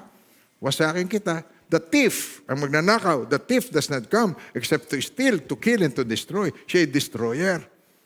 Isa lamang po ang nasa likod ng lahat ng yan. At tayo ba ay matatakot doon? Walang makasasaling sa iyong kaluluwa. Hawak ako ng Diyos. Hawak. Sabihin mo, hawak ako ng Diyos. Walang makasasaling sa akin. Amen po. Fear. Ang matinding kinatatakutan natin, death. Fear of death. Takot mamatay. Pero bakit? Bakit ka takot mamatay? Hindi ko alam kung saan ako pupunta. Yun ang pinapaunawa ng Diyos sa atin. Let not your heart be troubled. Huwag kang mabalisa ang puso mo. Let not your heart be troubled. Huwag mo pakialaman ng kapitbahay mo. Your heart. Let not your heart be troubled. You believe in God.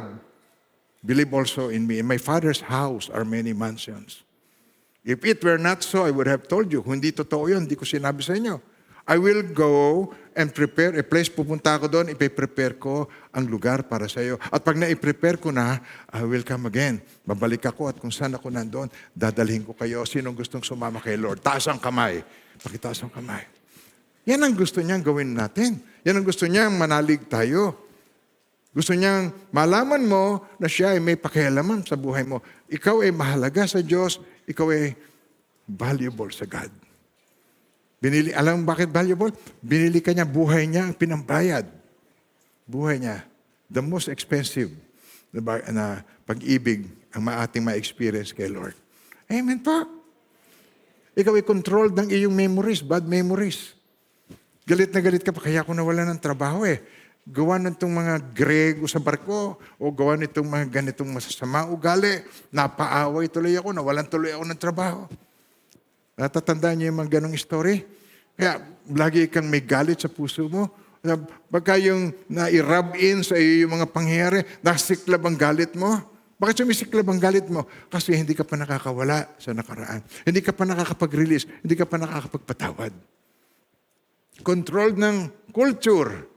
Controlled ng weather. Controlled ng Diablo. Controlled ng pananalapi. Marami tayong takot. Takot tayong mawalan ng pera, takot tayong hindi tayo magpagamit sa Lord. Dahil gusto natin lagi ang ating security ay pera. Pero, tinan nyo, ilang saglit na lamang magkakaroon ng devaluation, madidevaluate ang pera. Alam niyo kung bakit marami namimili sa naik ng maraming properties at karamihan ng mga Chinese? Alam niyo kung bakit? Dahil ang pera, nadidevaluate.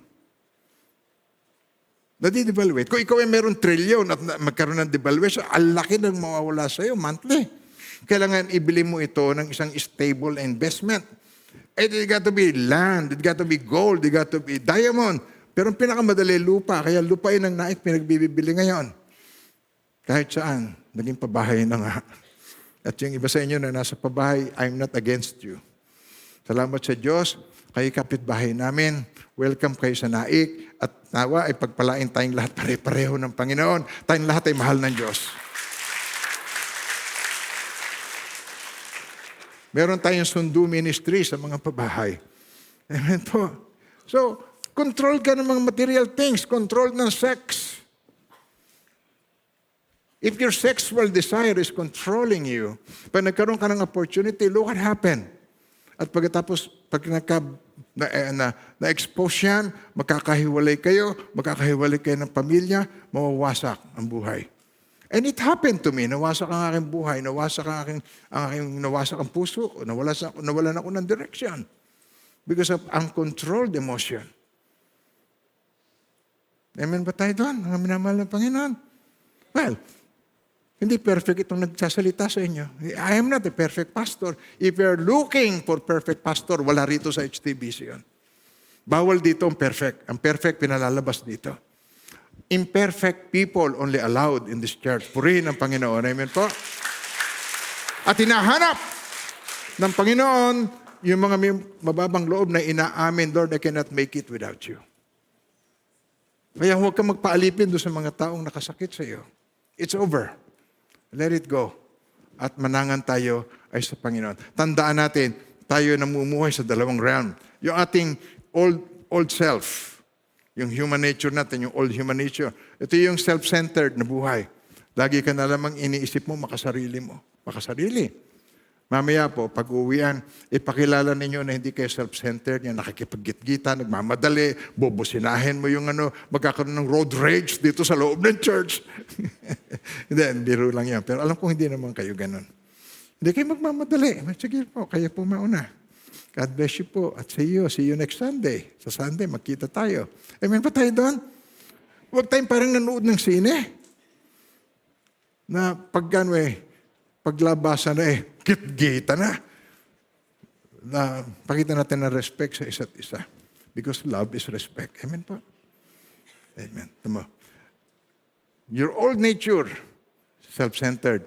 God's Spirit wanting you to do the right thing. So naglalaban ng dalawang ito. Tinan nyo, ito yung verse niyan. Okay, tinan nyo. Sa Galatians 5:16 and 17. Itong sinasabi ko sa inyo, ang Espiritu ang gawin ninyong patnubay sa inyong buhay at huwag ninyong susundin ang pita ng laman. Ano sinasabi nitong verse na ito? Ito ang sinasabi ko sa inyo, ang Espiritu ang gawin ninyong patnubay sa inyong buhay at huwag ninyong susundin ang pita ng laman. This is choice. Hindi ba doon sa garden, dalawa ang nandun sa center? Tree of life and tree of knowledge. Sabi ng Panginoon, do not eat of the tree of knowledge. The moment that you eat of it, you shall surely die. Huwag mong kakanin ang bungang kahoy na nagbibigay ng kaalaman ng masama at mabuti. Ang kainin mo, yung tree of life. You eat the tree of life. Don't eat the tree of knowledge. The moment you eat of the tree of knowledge, you will die. So, yung death, anong ibig sabihin ng death? Anong ibig sabihin ng death? Separation. It is not annihilation. It is not this. It is this. Hindi annihilation, hindi yung mawawala ka. Never. Dilikat tayong kalarawan ng Diyos. Mabuti ka man o masama, hindi mo mawawala ang buhay mo. You will live forever. Pero you will go to two places. Kung ikaw ay hindi nakinig sa Diyos, doon ka sa hell. At kung ikaw ay nakinig at tinanggap mo ang kaloob ng Diyos, doon ka makakapiling ng Panginoon. Kaya ang Panginoong Jesucristo namatay sa cross. Kaya ito ay hindi Dito yung kalungkutan, ito yung celebration at kasayahan. Dahil mahal na mahal ako ng Diyos. Sabihin niyo, mahal na mahal ako ng Diyos. Sa Kanya lahat ng kapurihan. Amen. Namigit ang buhay ko, na-bypass ako. Namingit ang buhay ko, na-COVID ako. Pare-pareho yun. Wala akong takot dahil kung bawian ako ng buhay sa Kanya ko. Nagigess niyo sinasabi ko po, mga minamahal ng Panginoon. At bakit ako nabuhay pa? Sabi mo sa katabi mo, gawa mo. Kaya ako nabuhay pa para patuloy pa ako makapag-share po sa inyo lahat. Upang hindi dumami ang relihiyoso, kundi dumami ang maraming may relationship sa God. At yung iyong relationship na yon, as many as receive Him, to them, He gave the right to become children of God. Itong may share mo sa iba. Upang dumami ang mga taong may relationship sa God. Hindi influence ng sanlibutan. Na gusto ng posisyon sa gobyerno, sa local government, upang magnakaw. Upang kunin ang kaban ng bayan. So, hindi ganoon. Ang kailangan natin ay true leader at wala nang ibang true leader na ating mapapagkatiwalaan. Wala iba sa ating Panginoong Jesucristo. Amen po? He's the King of Kings. He's the Lord of Lords. He's the Alpha and the Omega. The beginning and the end, the first and the last. The great I am. That's Jesus. Ito ang sinasabi ko sa inyo. Pakibasa po ninyo. Please help me.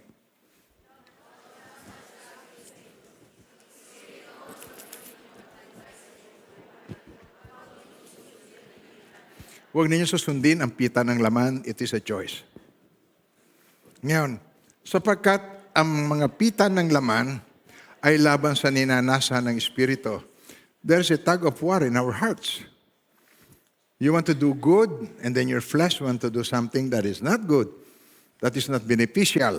So, ito, sapagkat ang pita ng laman ay laban sa ninanasa ng Espiritu, at ang ninanasa ng Espiritu, laban sa pita ng laman. Magkalaban ng dalawang ito, kaya hindi ninyo magawa, ibig ninyong gawin. Amen po.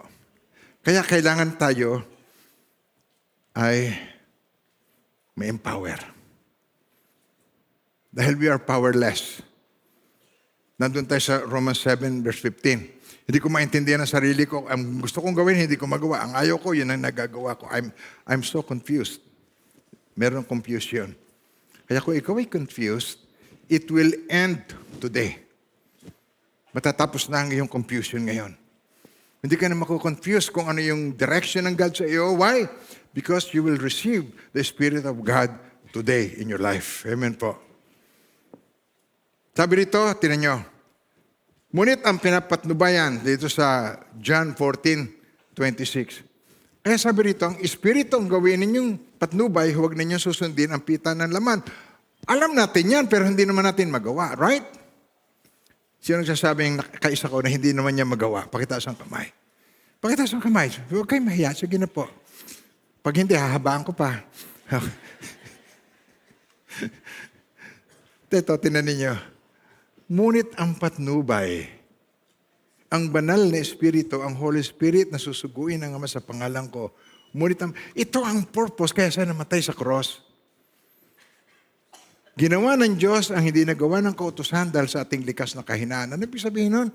Mahina kasi ako. Kaya ang ginawa niya, sinugo yung kanyang anak. Okay, sa anyong yon, sabi niya, kaya sa anyong yon, hinatulan niya ang kasalanan ko sa kanya. So, ibig sabihin, pag tinanggap ko siya, ang kasalanan ko, mawawala na sa akin, mapupunta sa kanya.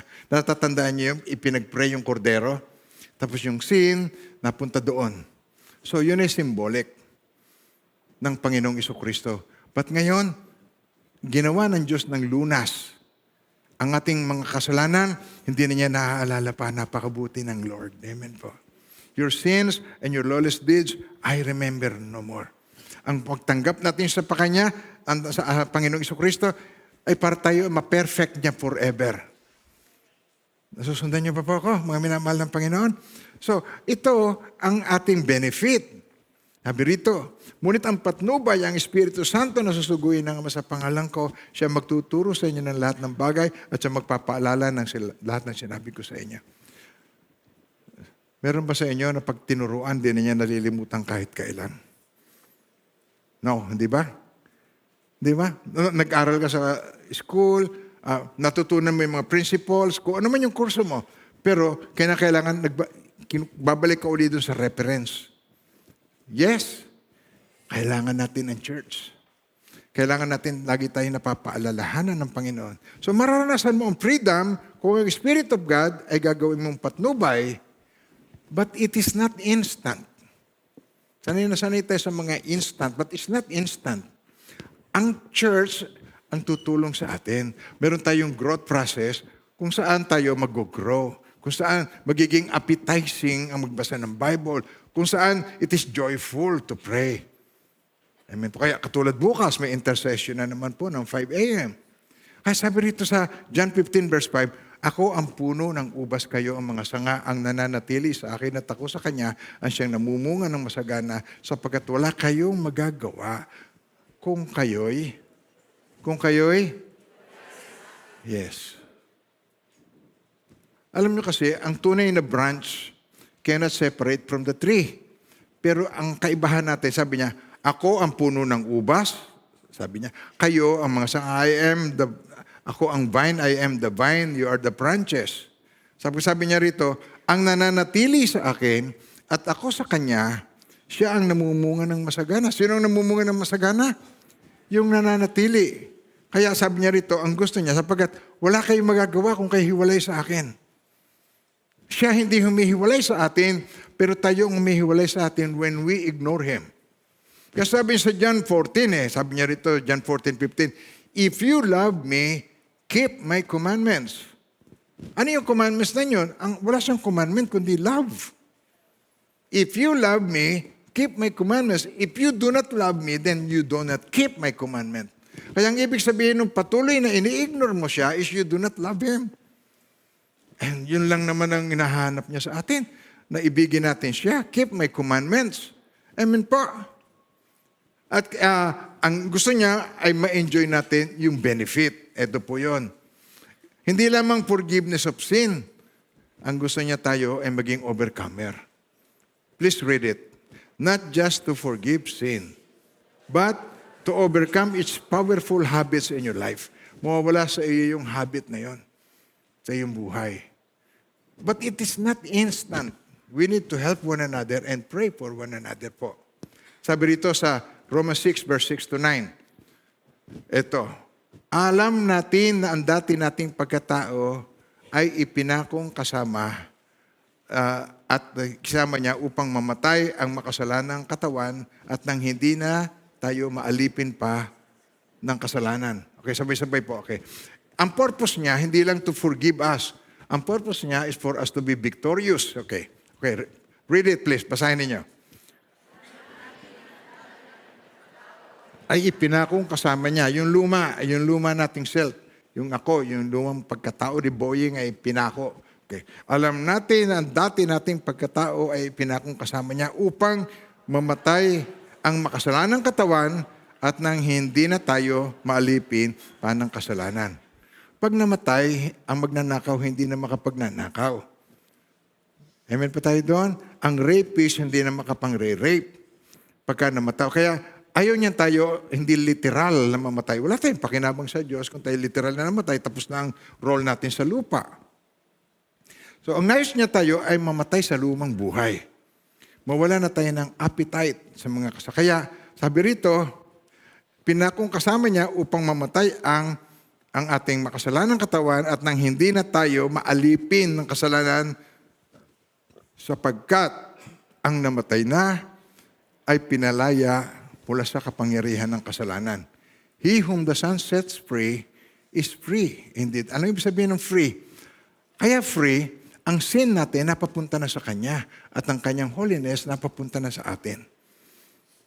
Sa 2 Corinthians 5:21, siya na hindi nakakilala ng kasalanan ay ibinilang na makasalanan alang-alang sa atin upang tayo makipag-isa sa Kanya at nang sa gayon tayo maging katwiran ng Diyos. Sa English po, sabi rito, for He made Him who knew no sin to be sin for us, that we might become the righteousness of God in Him. Kaya yun po ay parang exchange gift. Ang aking sin na papunta sa Kanya, ang kabanalan ni Jesus na papunta sa akin. To God be the glory. Amen po. Now, sa Acts 1:8, but you shall receive power But you shall receive power when the Holy Spirit has come upon you. Yan ang ating mapapala pag tinanggap natin si Jesus. You shall receive power when the Holy Spirit has come upon you. And you shall be witnesses to me in Jerusalem, in Judea, in Samaria, and to the end of the earth. Makikilala ka na ikaw ay Christian. Nasusundan niyo pa po ako doon? Amen ba tayo doon? Makikita sa atin, magmamanifest sa atin, yung fruit, magmamanifest sa ating buhay. But you shall receive power when the Holy Spirit has come upon you, and you shall be witnesses to me in Jerusalem, in all Judea, Samaria, and to the end of the earth. Magiging witnesses tayo. Yan ang good news. Amen po. Ang iyong kaaway na number 1 ay hindi ang dyablo. Ang iyong kaaway, ang iyong old self. Ang iyong lumang pagkatao na meron tayong mga habits. Pero yon ay mapagtatagumpayan natin, but it is a process. Pero it is sure thing. Keep on trusting the Lord. Huwag ninyong iwawala ang inyong faith kay Lord. Amen po. So pag iyong inaccept ang Panginoong Jesucristo, you will be part of the family of God. Amen po. At marireceive mo ito. Sa Romans 10:9, ito ang gagawin natin. Let me explain to you. Kung ipapahayag ng iyong labi na si Jesus ay Panginoon, meaning, siya na ang mangingibabaw sa iyo. Kung ipapahayag ng iyong labi na si Jesus ay Panginoon at mananalig ka ng buong puso na siya muling binuhay ng Diyos, maliligtas ka. Ipapahayag mo na siya ay Panginoon. Hindi na ikaw ang hari, hindi na ikaw ang Panginoon ng sarili mo. Ang Panginoon mo na si Jesus. Si Jesus na ang uupo sa throne ng iyong puso. Si Jesus. Kung ipapahayag ng iyong labi na si Jesus ay Panginoon. Ino-honor ng God ang i-declare mo. Kaya ayaw niya ikaw yung nagsasalita. Sabi niya na, pag nagsasalita ka na masama, ang lumalabas sa bibig, laman ng dibdib. Kaya kung ikaw ay nagmumura, kaya ka ganon, you are full of bitterness. Punong-puno ka ng hinanakit sa iyong puso. Kaya gusto niya tayo gumaling. Kaya sabi, by His stripes we are healed. Ano yung healing na yon? It is not yung panlabas na healing. Ang healing na yon, yung innermost healing sa atin. Kaya kung ipapahayag ng iyong labi na si Jesus ay Panginoon, mananalig ka ng buong puso na siya muling binuhay ng Diyos, maliligtas ka sapagkat nananalig ang tao sa pamagitan ng heart niya, sa puso. Sa gayon, napapawalang sala at nagpapahayag prayer. Nagpapahayag, sabi niyo, nagpapahayag sa pamagitan ng kanyang labi, ang sa gayon ay naliligtas. Kaya inanyayahan ko kayo na mag-pray. At itong prayer na ito is not a small-time prayer. Kaya inanyayahan ko kayo na mag-pray ng panalangin ng ganito. Mahal na Diyos, maraming salamat sa iyong pag-ibig na walang kapantay. Bago pa ako isinilang, isinugo mo ang iyong bugtong na anak na siya namatay para sa akin upang sa aking pananalig sa Kanya ay makamtam ko ang buhay na walang hanggan sa pamamagitan niya. Panginoong Hesus, binubuksan ko ang aking puso para sa iyo. Buong puso at kaluluwa, tinatanggap ko po kayo bilang aking Panginoon, tagapagligtas at hari. At maraming salamat po sa buhay na walang hanggan na pinagkaloob mo sa akin. In Jesus' name, Amen.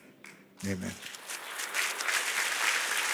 Nung sambitin natin yung panalangin na yon, ito ang naganap sa atin sa 1 John 5, 11, 12, and 13. Sabi rito ay ganito, at ito ang patotoo. This is a testimony. Ito ang patotoo. Ipinagkaloob sa atin ng Diyos ang buhay na walang hanggan. Ito'y makakamtam sa pamamagitan ng anak. Paano makakamtam? Pamamagitan ng anak. Sino nagkaloob? Ang God. For God so loved the world that He gave. Ito ang patotoo. Pinagkaloob sa atin ng Diyos ang buhay na walang hanggan. Ito'y makakamtam sa pamamagitan ng anak. Ang nagkaloob, ang Diyos. Paano makakamtam? Hindi religion, hindi magme-member ka rito sa church, hindi yon. Tinanggap mo ang tagapagligtas, tinanggap mo yung gift niya. Ngayon, nung nanalangin tayo noon, tinanggap mo, eto ka ngayon sa verse 12. Ang pinananahanan ng anak ng Diyos, may buhay na walang hanggan. Ngunit, wala nito ang hindi pinananahanan ng anak ng Diyos. Dalawang klase lang ang tao na naglalakad sa ibabaw ng lupa.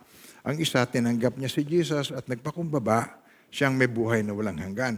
Yung hindi, wala siyang buhay na walang hanggan. Alin ka rito? Ang tumanggap o hindi tumanggap? Sino ang may buhay na walang hanggan? Taas ang kamay po. Pakitas po. Oh, God bless you po. Amen po. Amen. Hindi ko kayo binobola lang na pinagtataas ng kamay, kundi sa harapan ng Diyos, pinapatotoo, matinanggap mo at nagpapakumbaba ka. Humility ang kailangan lang po. Ang pinananahanan ng anak ng Diyos ay may buhay na walang hanggan, ngunit wala nito ang hindi pinananahanan. Bakit niya binigay ang Bible sa atin? Verse 13, bakit niya binigay? Isinusulat ko ito sa inyo upang malaman ninyo. Na, kayong nananalig sa anak ng Diyos, present tense, ngayon yun, ay may buhay na walang hanggan. So, yun ay by faith. By faith, you have been saved through faith. By grace, you have been saved through faith. Isa pa, for by grace, you have been saved through faith. And that not of yourselves, it is the gift of God, not of works, lest anyone should boast. Purihin ang Panginoon sa kanyang banal na salita. Pinagkalooban tayo ng Panginoon ng buhay na walang hanggan, ikaw at ako, at nais niya yung ating faith na iyon, na hindi nagtatangi, ma-share natin sa maraming mga tao. Ang unang nasharean ko ay ang mother ko. And she was 75 years old during the time. Ngayon, ako ay 75. Ako rin naman ngayon na nagsishare. Amen po. Napakabuti ng Panginoon. Purihin ang Panginoon. Amen. Hindi ko po alam ang mga details ng inyong mga struggles at pangangailangan, pero alam ng Diyos lahat. Kaya tanggapin po ninyo ng buong puso at buong pananampalataya ang nais ipagkaloob sa inyo ng Panginoon. And now, may the Lord God bless you and keep you, and may His face so shine upon each one of you and be gracious to you. His countenance be upon you and give you peace in the name of the Father, of the Son, of the Holy Spirit, in Jesus' mighty name. Amen and amen. Pag-ingatan po tayong lahat ng Panginoon sa ating pag-iwahiwalay. God bless you all.